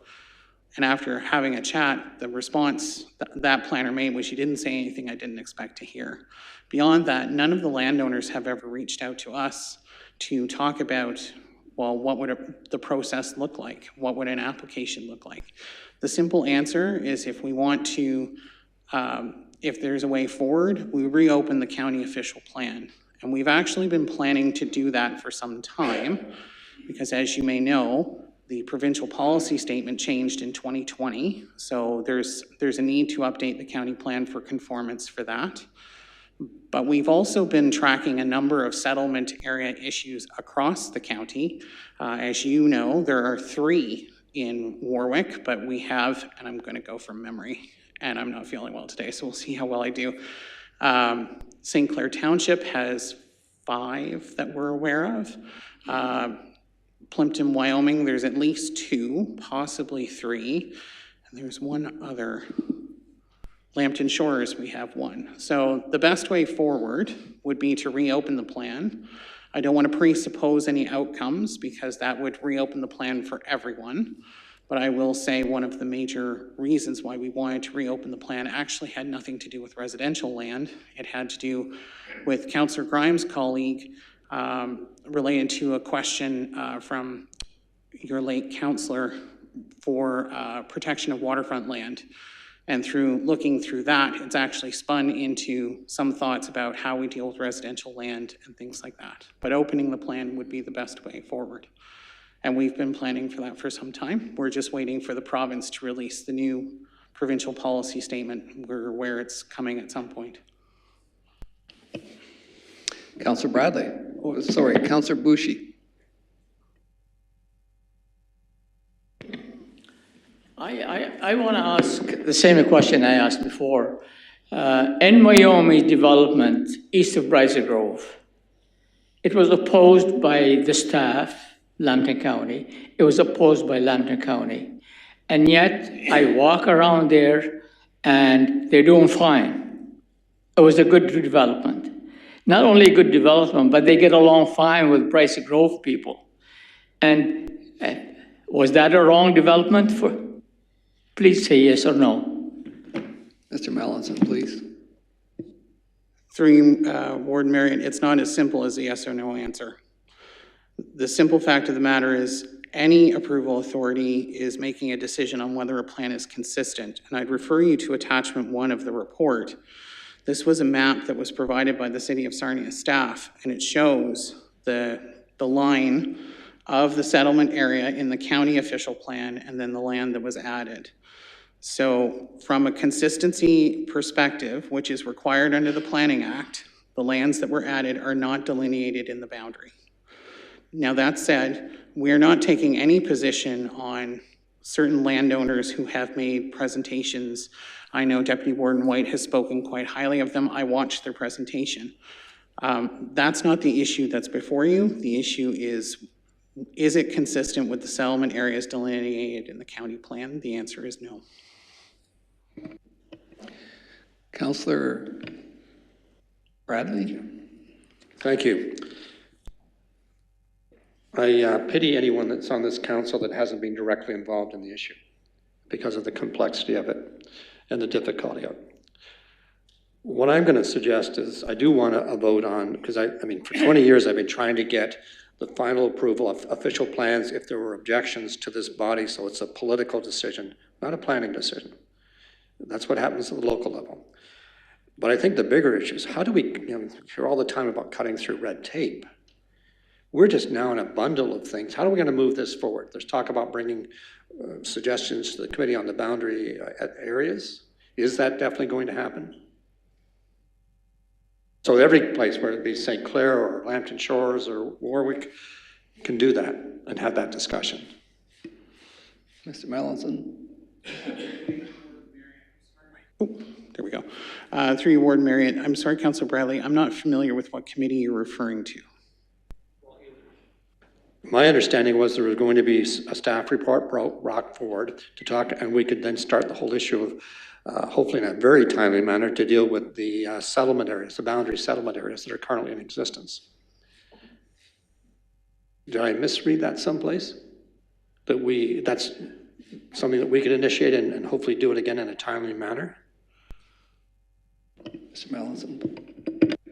There we go. Sorry, just waiting for the light. Thank you. Through you to the councillor, yes, we're intending to bring a report to committee to identify a process forward to reopen and re-examine not only the settlement area question, but also population projections. Because one of the things that we've been seeing as we go through updates to some of our local plans is that many of those communities are now having population growth far outside of the projected numbers within the county official plan. So it's not just about the settlement areas. That's sort of the phase 2. What feeds into that is population projections and immigration numbers, which then determines what is the land supply need. Follow up to that, for years out here I've argued that when the county was using, and so was the economic partnership, that there would be no growth was their projection, zero growth. And that's been done out here for a long time before you were here. And it was one of the most negative messages because many of us, obviously around this table and elsewhere, were working on growth, and we're seeing that. And that's what's driven the city after all these years to bring this forward. So I still want that vote on the item that's here. But if we're going to move forward on this, we should be making this a top priority. I don't know, the people on Sarnia Council, I think we spent 3 years plus of our lives on the official plan. And the public input was good, and yes, there were lots of reports, and it was planning dual wars on a number of occasions. But for the good of this county, we need to expedite getting through these areas that are looking to grow and to have that discussion within a reasonable time period. And I understand planning has a different definition of reasonable timetables than perhaps some of us in the political world. So what would be the plan so we can turn this around, get some of these places that have the need to grow and need direction and need approvals within a reasonable time period? That's my bigger question than just the Sarnia situation. I see you looking at Mr. Tifo. I don't know if you're directing the question to him or Mr. Mellinson. Go ahead, please. Yes, so through you to Councillor Bradley, I actually agree with you. I'm not a fan of taking long. I'm one of those planners who doesn't believe in the paralysis of analysis. We need to get on with things. And from my perspective, the approach that we want to take and the reason why we're hesitant to initiate anything is simply because I don't want to begin the project only for the province to change the provincial policy statement and us to have to reset. I would rather wait for that to come out so that we fully understand what the lay of the land is, so that when we get direction from county council to begin this process, we're not having to start and stop, and it's a consistent process forward. It's been my expectation in how we move forward that we try to shave time off wherever we possibly can, and that we take the policies of the provincial policy statement that speak to collaboration with, and I don't like the term lower tiers, I refer to you guys as our partner municipalities, very seriously. So part of preview of coming attractions, what I'm suggesting in the report is that as we move forward with this review, the decision-making process on what goes in and what goes and what doesn't is actually going to fall back to the local municipalities, and then will feed back up to us. We haven't solidified how that's going to occur, but that's the working theory. With final comment, I would like us to move forward, and whether we could be like that play Waiting for Godot, we could be waiting forever for the province to act. I mean, just on a related issue, we've been waiting for them for 4 years to proclaim the new police act, 4 years. So I'd rather take the risk and move forward, and if we have to adjust, we adjust. But this is the one time that Lambton County is really poised for significant residential and other growth. So I just don't want that opportunity lost. And 5 years from now, and I'm not arguing with you. I'm just simply saying I prefer we move on the one track and then adjust whenever that policy comes down. Councillor Agar, you had a question. Yeah, it's more of a comment too, because I've been involved in a couple of them already in St. Clair, and it's mind-boggling to me. Like, each municipality should be able to have total input on it. And there has to be some flexibility. Like, there's an overall plan, but if you've got a plan here that's made in my municipality and it comes to the county and it's rejected there, comes back and flexible, like different offers are made and it comes back where it works out all the same. You still have your farmland, but it's just a trade-off into something else. Like, there has to be some kind of different way to do it. I don't understand. Thank you. Are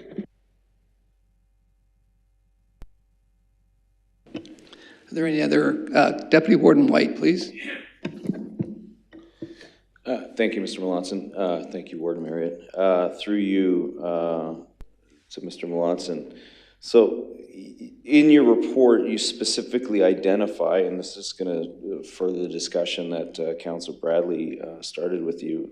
I wanted to highlight this coming into today. Higher than expected population growth in several municipalities in Lambton, including Sarnia, is placing pressure on the currently defined settlement boundaries for those communities. So I wanted to highlight that out loud, and I wanted to continue that conversation by asking you what is driving that population growth. I think you alluded to immigration as one. Is that in line with what's happening around the province? Do you have an idea of the rate at which that is happening? Has that changed since we started the process? Because anecdotally, to me, if you asked me 2 years ago if we were going to be seeing the level of growth that it seems to me that we are seeing, I would have said no. But it seems to me in a very short period of time, the rate at which we are starting to grow is escalating pretty significantly. So what is driving that growth overall? And what are the timelines that you see when you say placing pressure on the currently defined settlement boundaries? Where does it become untenable? We have a number of apartment buildings that have been approved in Sarnia, and I'm very happy with the push towards densification. But is that going to be enough, or when do you see us basically at the point where we're going to have to push forward anyways with the boundary expansion? Mr. Melanson, please. Thank you, Warden Marriott. Through you to the Deputy Warden, there's a bunch of questions in there, so I'm going to try to parse out the salient points. If you'll recall in the presentation from the agricultural community that was here first, one of the concerns that they had in taking agricultural land was this idea of you should grow up, not out. And actually, one of the key principles of the Sarnia official plan that was not appealed and is actually in effect now is that idea. In fact, that's a principle in the provincial policy statement for all of our municipalities. Now, some are built and have a land use setup that is more conducive to that than others. I would say that Sarnia and probably Point Edward are the best set in terms of on-the-ground structure to be able to do that. When we look at growth, we're looking at not just the expansion of the boundary for Greenfield, we're looking at everything holistically. So it's a combination of infill development, so building up, and taking and utilizing those existing parcels that are already in the boundary and utilizing them to their best possible potential, which is already within the Sarnia official plan.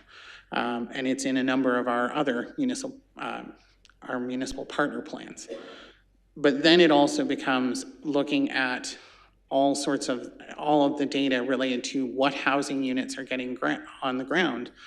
You'll often hear this term that there is a missing middle. We're not getting row houses and townhouses and semi-detached and duplexes that are happening. And certainly our staff in our county municipalities are starting to push back on that. And thankfully, we're not having much resistance to that. We're seeing it in Brook-Alvinston, for example, has had their first plan of subdivision in a while, and it has a lot of townhousing and semi. In terms of your question about growth, looking at population numbers is but one piece of the puzzle. And I think what you're finally seeing is people are getting the message that I've always believed, because I've visited here far earlier than taking this role, that there's a scenic beauty, that there's an intrinsic value to this whole community with regards to not just the county, but the various municipalities, Point Edward and Sarnia's waterfront, for instance, Grand Bend Beach, and so on. So that is part of it. Of course, the obvious is that big cities are getting to a point that no one can afford housing there anymore, whether it's rent or own, and that is pushing people outward. But then the other thing that has fundamentally changed as a result of the pandemic is how we work. So there are a lot of major firms that are now moving to a more virtual work from home model. And so you don't need to be in the Bay Street office tower to work. You could, in theory, be in a townhouse in Point Edward, or a townhouse in Brook Alvinston, or an apartment in Sarnia, or a house in Sarnia. And so what that's doing is people are saying, oh, well, if I can't afford a house in Toronto, or I can't afford a house in London, maybe I will go here. And then those other intrinsic pieces start to kick in. You know, certainly looking at the numbers of dwelling units that are getting on the ground is also a telling story as well, because one of the challenges that we've had over time is we've had this sort of slow growth. And I think that's what Councillor Bradley was referring to. It was slow to almost none, really, for whatever reason. And then what the plan recognized was our population demographic skews to an older demographic. And so what the plan talked about was, well, that older demographic is then going to age over the course of that 20-year horizon. And then as a result, the natural birth rate and the natural influx gets outpaced with those reaching end of life. And that's really what the plan was talking about. But I don't get the sense that it truly took into account a great deal of immigration, which is, of course, now another piece of the pie. It's quite telling to me that we actually have been achieving, for the last 3 years, on average, the unit counts that the county official plan has been expecting. But certainly looking historically, we were always in a deficit. Everybody was. But now we seem to be, you know, as you say, the last 5 years, growth has been happening. You'll hear me refer to growth 2.0. That is what we've nicknamed the reopening of the county plan. The intention is to really look at what is happening and then figure out where we can, where do we grow up, and then if we have to, where do we grow out. But also look at some of the issues that Councillor Agar was speaking to of, well, what about moving things around?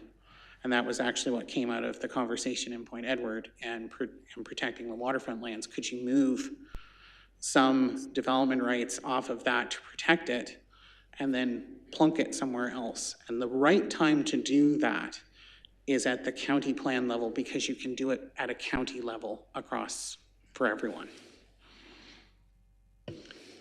Any other questions? Councillor Boucher. One question comes to my mind, a simple question, and it's not complicated. Some years ago,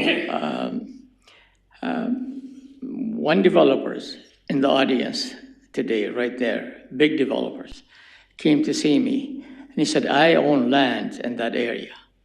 Can you help me?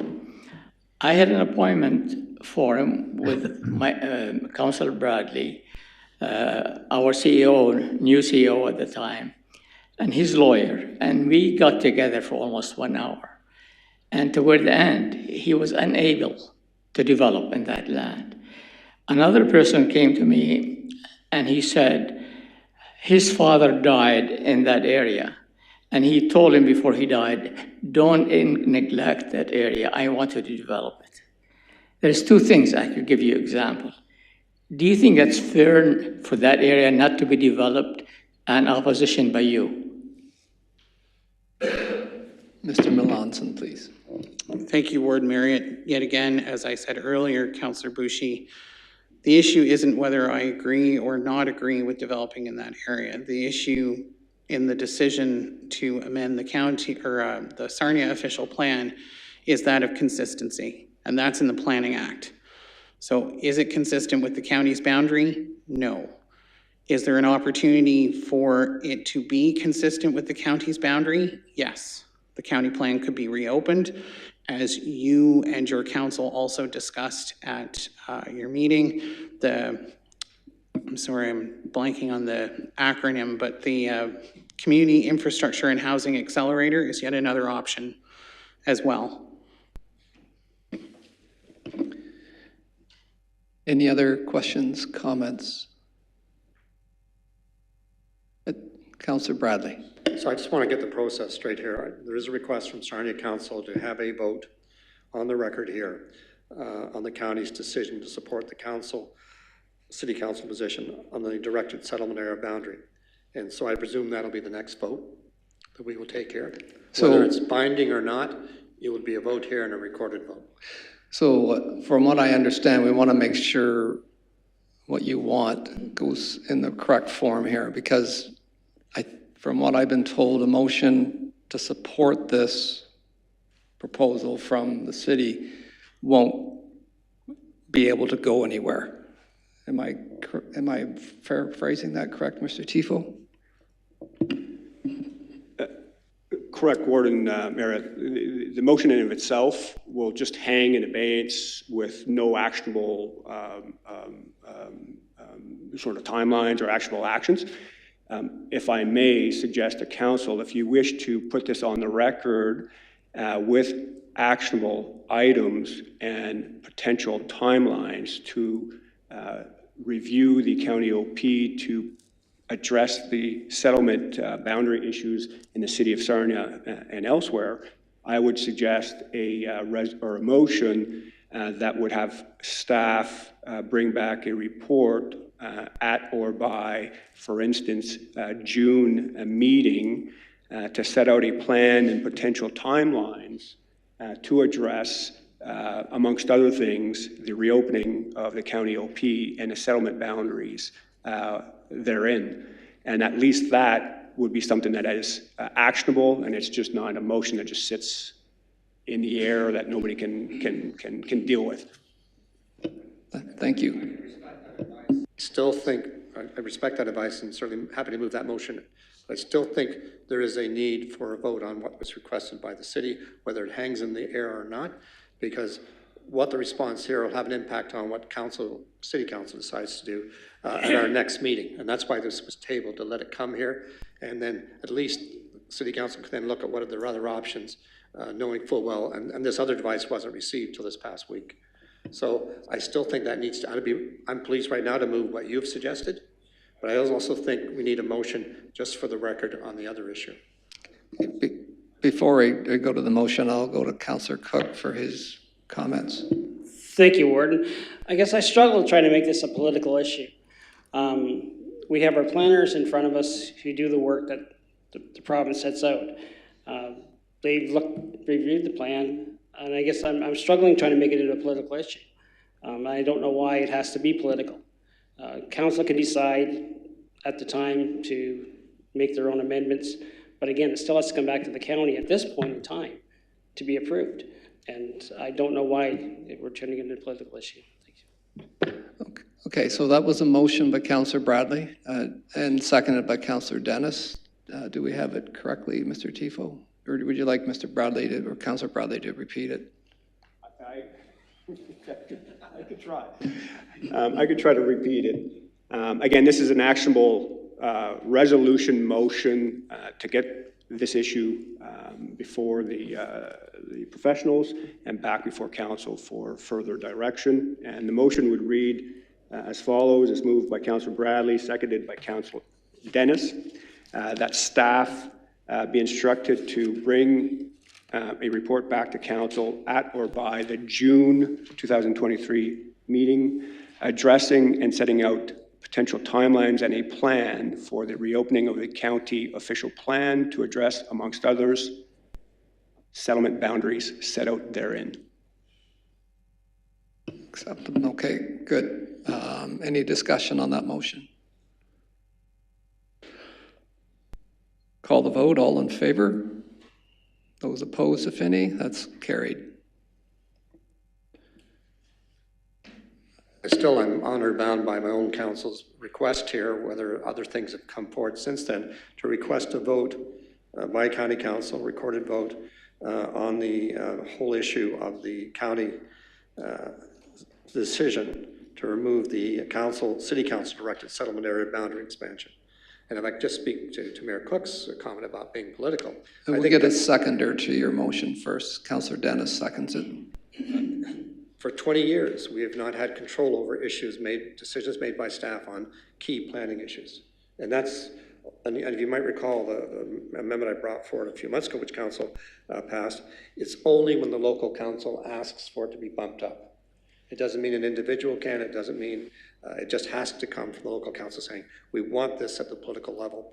And this all started when Blue Water Health tried to expand with the parking lot, and there was quite a huge, expensive OMB hearing when the decision was made by a staff member, and I believe it could have been resolved by a council member, by a county council vote. So that's what's behind this, and more than we'll abide by the result, but I would ask the vote be recorded so we can send that back to Sarnia City Council. Okay, I have a question from Councillor Ferguson. Thank you, Warden, and I agree with Mr. Cook here. Where I live out in Alveston, I can't really be going against staff that's done their job, that are paid, they're professionals. I do not have the expertise that they have. I would be voting against the recommendation there for that reason. Okay, anyone else? Councillor Case, and then Councillor Loosely. So, Mr. Warden, with all due respect to our planning staff, I think they do a very good job. We've had some great service from the county planning group in Warwick the last little while, but I'll be honest with you, we struggle from time to time with issues as well around the Planning Act. And again, as Ken has said, they're waiting to see what the province is going to do, what the next step is going to be as well. So really, at the end of the day, we're all waiting on the province, which is kind of sad to a certain point. So again, I, like Mayor Ferguson, respect our planners and what they do, but at the same time, I'm going to say sometimes I don't agree. And sometimes I really do have to lean towards the local municipality and what their decision is.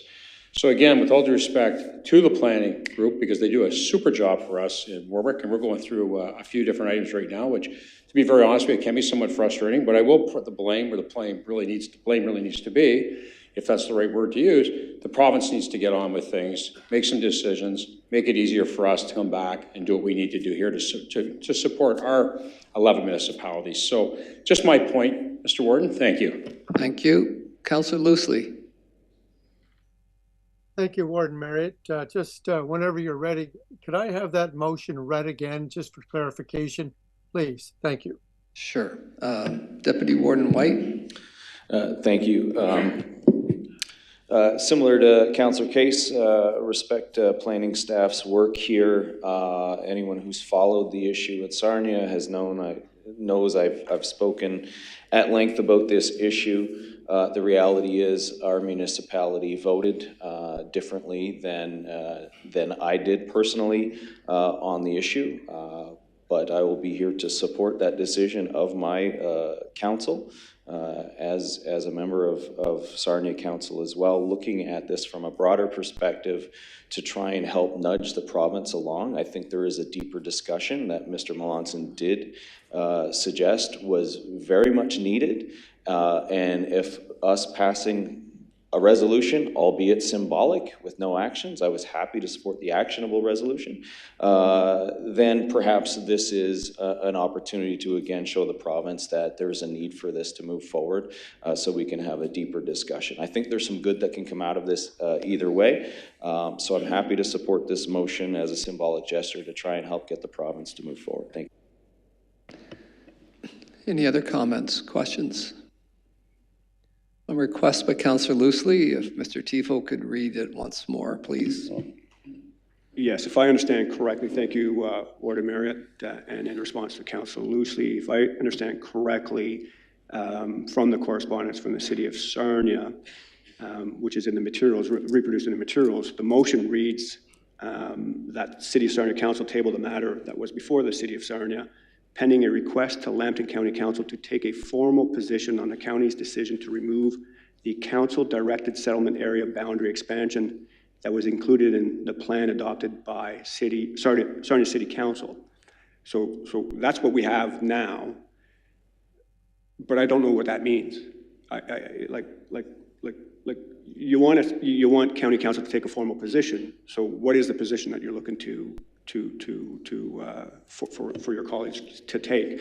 Again, having that question out there, you just adopted a resolution that moves the needle from a functional perspective, from an operational perspective. You now have this vague concept that needs to clarify if you're going to go down this path. And to go down this path, you need to specify what's that formal position, knowing that the formal position ultimately will be unactionable.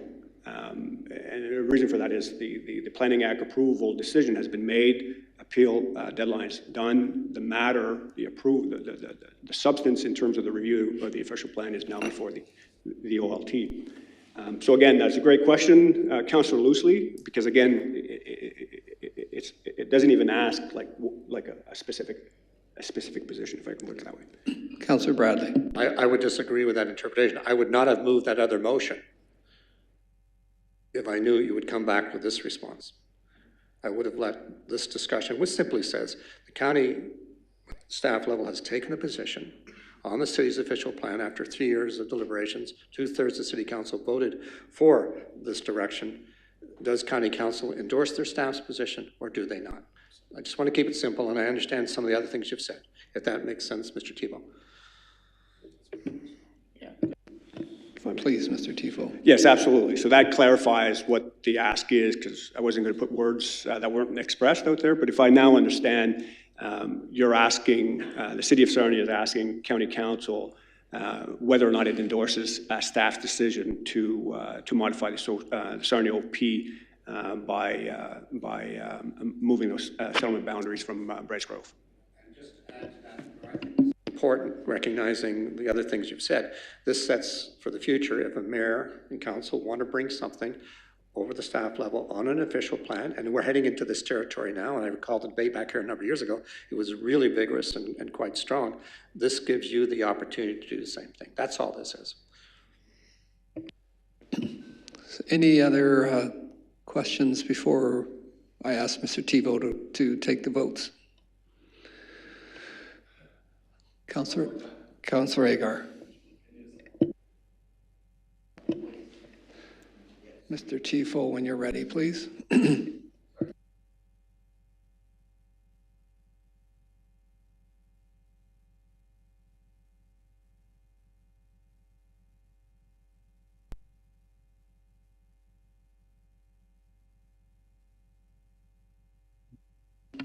Okay. Please. If I understand correctly, the motion is moved by Councillor Bradley, seconded by Councillor Dennis, and this would be a yes or no. Does County Council endorse staff's decision regarding the Sarnia official plan amendment, removing therefrom the Brights Grove settlement area? Is that correct, Councillor Bradley? Oh, yes, you're agreeing with the county position, staff position. And if you don't know, you're supporting the city council. Okay. I'll ask Mr. Tifo to take the votes, please.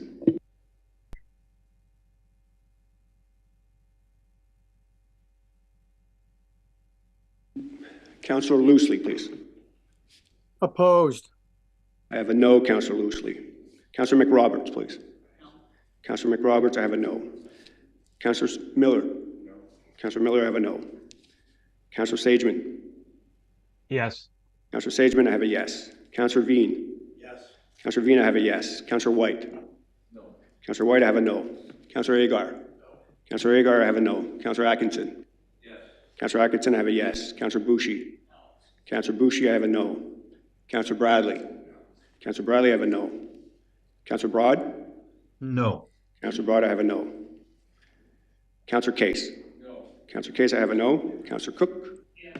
Councillor Cook, I have a yes. Councillor Dennis? No. Councillor Dennis, I have a no. Councillor Ferguson? Yes. Councillor Ferguson, I have a yes. Councillor Grimes? No. Councillor Grimes, I have a no. And Warden Marriott, please. Yes. I have a yes.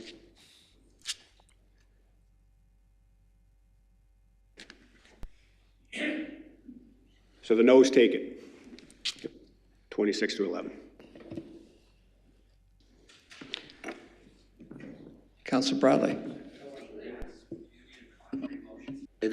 Sorry, do you need a contrary motion or that is just understood? I believe it's understood. Okay. You'll be on the mayor's honors list. Thank you. Okay, that moves us to item number 13, items not requiring a motion. So if I could get a motion to receive and file the 2 sets of minutes from Sarnia Lambton Economic Partnership. Councillor Agar moves, Councillor Atkinson seconds. All in favor? That's carried. And item number 14, reports requiring a motion. Reports requiring a motion. Number A is Infrastructure and Development Services Division.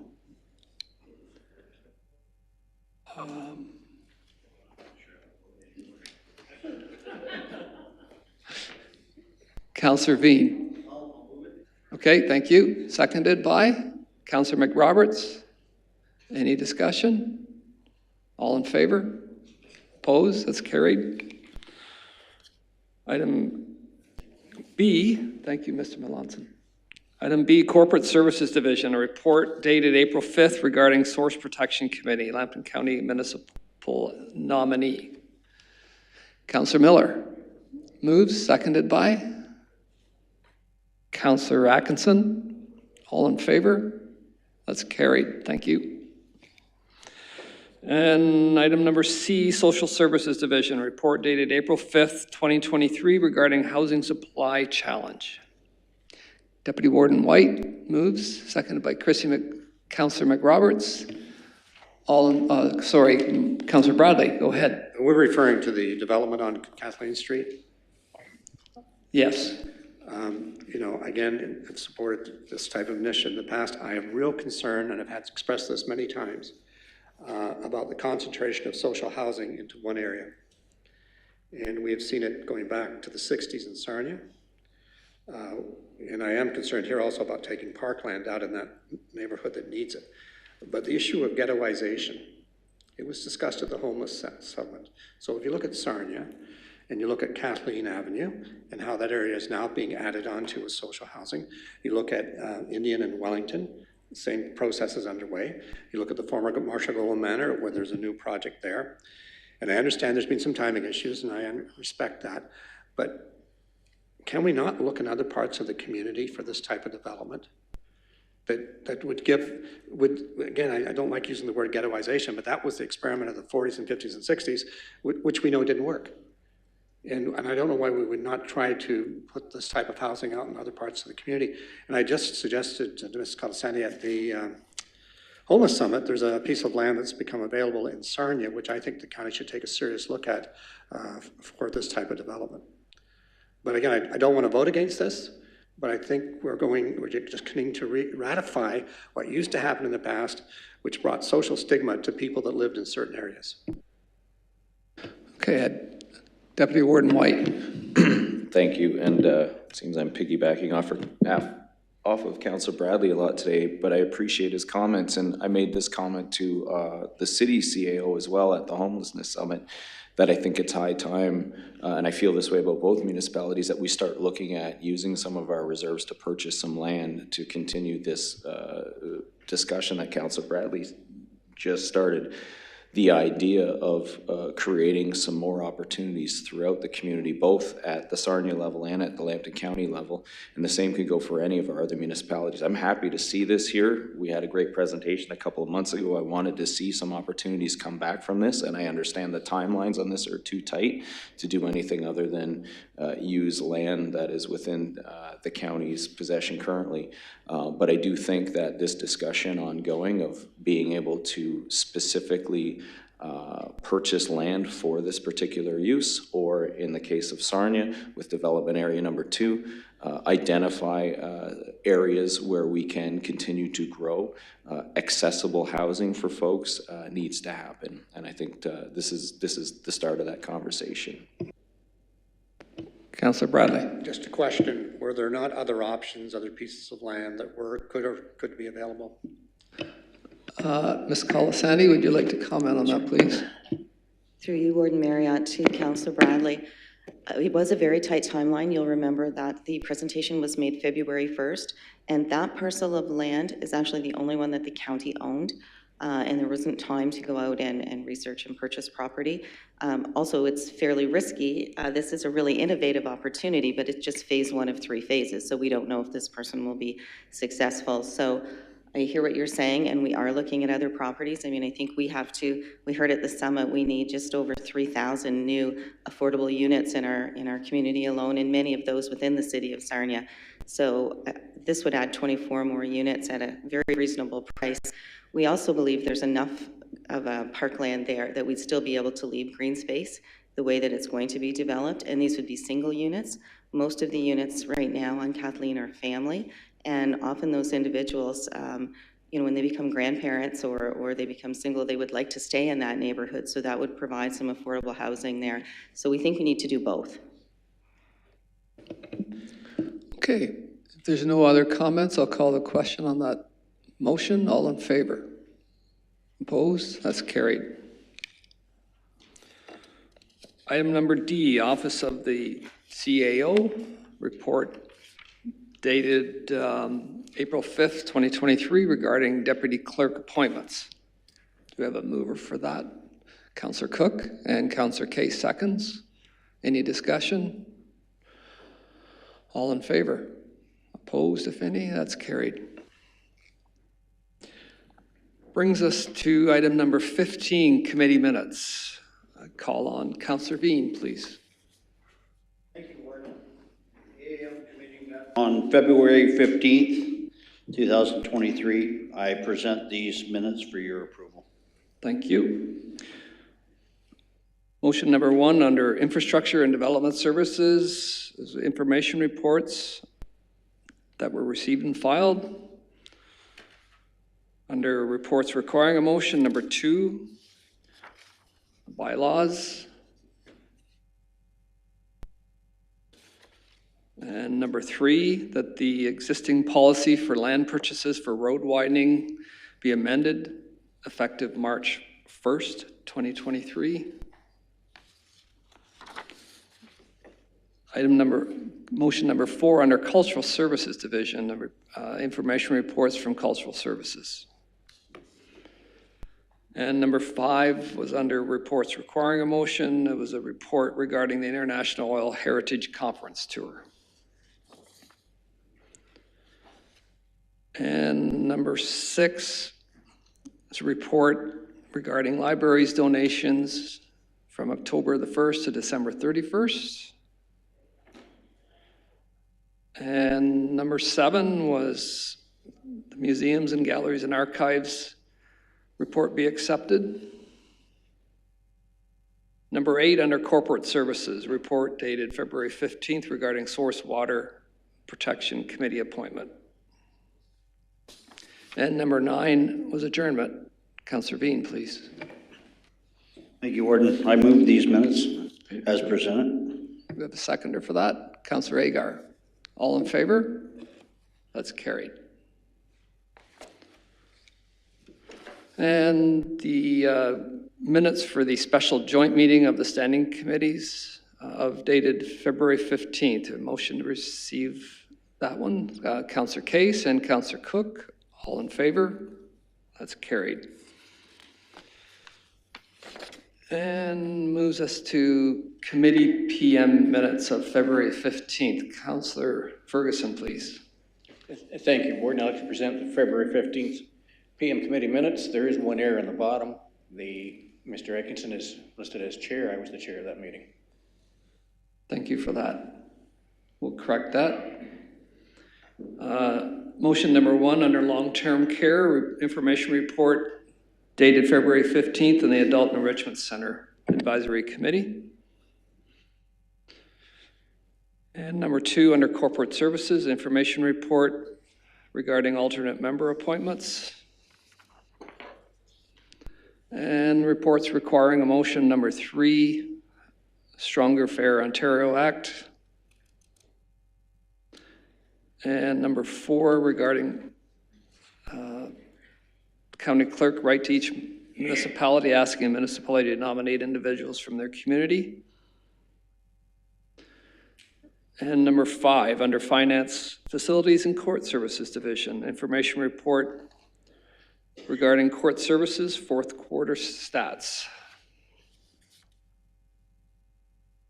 And number 6 is reports requiring a motion, report regarding the annual year-end report on reserves and reserve funds. And number 7 under social services division was the email from Sherry Hayward. And number 8 is information reports under social services. Number 9 was a report requiring a motion on the regarding child care expansion plan. And number 10 was adjournment. Councillor Ferguson, please. I'd like to move these minutes for adoption, please. You have a seconder? Councillor Bushi. All those in favor? Opposed? That's carried. And we have under item number 16, no items tabled from previous meetings. And number 17, we have notice of motion. Councillor Loosely, please, go ahead, please. Yeah, thank you, Warden Marriott. Before I make this motion, I just wanted to mention there is one minor adjustment, and that is in the first paragraph after combined, you should add and total expense comparison. Now, it's correct in our minutes. It just was missed when it was brought forward over here. But I'd like to make a motion that we approve the motion before you. Do we have a seconder? Councillor Bradley seconds that. Mr. Pilarchio, would you like to comment on this, please? Sure. Through Warden Marriott, I thank the councillor for the question about previous year's actuals. I just want to be really, really clear. The budget development process that we have here at the county, we present the budget in middle of February. When we take a look at the actuals that we have, we don't incur our final actuals until like April. I'm still getting entries on our 2002 actuals. So it's very, very difficult to basically compare the 3 quarters or 80% of your actual information when you receive your budget. When you compare your actuals to budget, we actually have a budget monitoring process here at the county that looks at quarterly budget monitoring. We do that at the end of each quarter. The review of the quarterly monitoring reports for 2022 won't be available until May. So when you're reviewing the budget each year, each budget cycle, you have a budget monitoring process and a budget development process. So practically speaking, because of the timelines of your budget, it is very difficult to provide a year-end actual. For sure, we could basically provide a projected actual, which is basically going to be your budget, because the actual information is just not available. We're still incurring receipts as far as reconciliation on a lot of regulatory programs from long-term care and social services, and there's several bills that come in. It's important to realize that when we present our budget, we provide a very high-level overview of what the key components are in the budget document, from your reserves and your reserve funds to your debt picture. And I want to reassure everyone that through our AA+ base stable credit rating, as well as the clean bill of health that we get in our audited financial statements, there's plenty of opportunities to review your actuals under your existing process where you've been well served in past cycles. Councillor Loosely. Yeah, through you, Warden Marriott, and I understand that, but I mean, most of the bills come in within 30 days, and even some of the accounts that you could put actuals in, and you could still say, but it's going to be adjusted when we get the next bill. Most of us do this when we do our budget in December. We take there's actuals listed, but we still know there's bills coming in within the month. I would think by the time we get to the middle of February, you would have most of all your actual accounts in.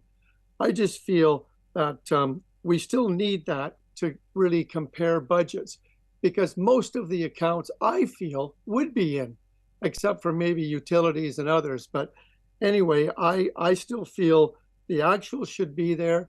The treasurer could still speak to, okay, we're still expecting a bill from that area, but I still don't see a problem putting in the actual amounts so we can take a good look at to see if we're way over or way under. Would you like to follow up with that, Mr. Pilarchio? Again, through the warden, I just want to be really, really clear. You can have some significant expenditures at the end of January, the middle of February, the end of February, that would significantly alter your final year-end actual results. I wish there were not, that was not the case, but when you deal with regulatory programs, there are significant adjustments that can happen by the end of January, February, and so forth, and we still continue to look at these amounts. Any other questions or comments before I call the vote? Councillor Loosely. Yeah, thank you, Warden Merritt. I'm going to request a recorded vote, please. Okay. When you're ready, Mr. Chiefo.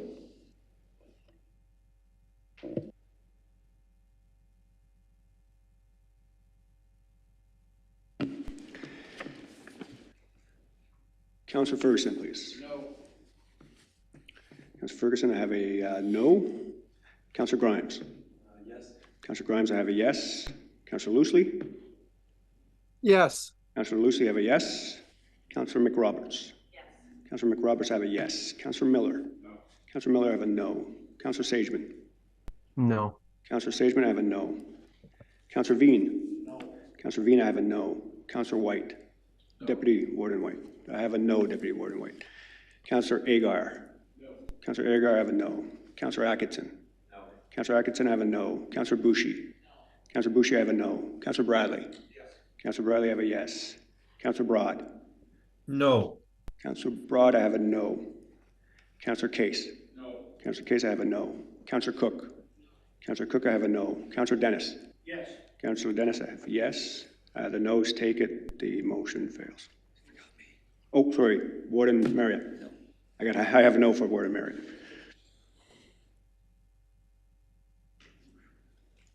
Sorry. So, yeah, motion is defeated. That brings us to item number 18, other business. Oh, I'm sorry, Councillor Broad, please. Thank you, Warren Marriott. It is under other business. At our regular council meeting on Monday night, we have a letter dated here from March 27, 2023 from AORs, and basically what the letter states, they're looking for support, and I presume Mr. Cole didn't have time to put it on the agenda, but basically what the letter from AORs is saying is that Enbridge recently made an announcement of their intention to begin charging third-party contractors and other utilities $200 plus applicable taxes for utility locates where a field locate is required. And I just wonder if for our next council meeting, if Mr. Cole could prepare a report and hopefully have a motion there, and hopefully it'll be unanimously supported that we're definitely against this. It just blows my mind that some utility comes along, uses our roads at free of charge, and now they're going to charge me when I want to do something on my road because they put their utility there. And if they are allowed to get away from or are allowed to do it, I hope the county engineers and staff push these utilities off the main, let's say the main portion of the road over into the boundaries between the road property and the landowners. I know it's much more difficult for these utilities to work there, but yeah, this is just totally ridiculous that they're even considering this. And if Mr. Cole could bring a report forward, that would be much appreciated for our next council meeting. Okay, Mr. Cole, I think from what I've heard, the utility has pulled back their, is that right, Mr. Cole? But do you still want to bring forward a report? Through you, Mr. Warden, yes, we agree. This is a very disturbing and sudden sort of move by one of our utilities who we have worked with very well in our community but do share our road allowances with. I have the same understanding that there may be some pullback from that initial messaging. I'm glad that you got it through AORS. That's a good avenue for your municipality to receive that information. We can look in just to verify what the current status of that is. And you're absolutely correct that there's other mechanisms that we can use. We provide the municipal consent for those utilities. We have a franchise agreement with that utility that needs to be respected, and they need to work within. And quite frankly, in our municipality, we don't charge any road work permits for road work permits. And you know, if we need to start reconsidering those options for utilities who aren't working with us to provide that service to our residents, then we can look at those options as well. Thank you. Is there any other business?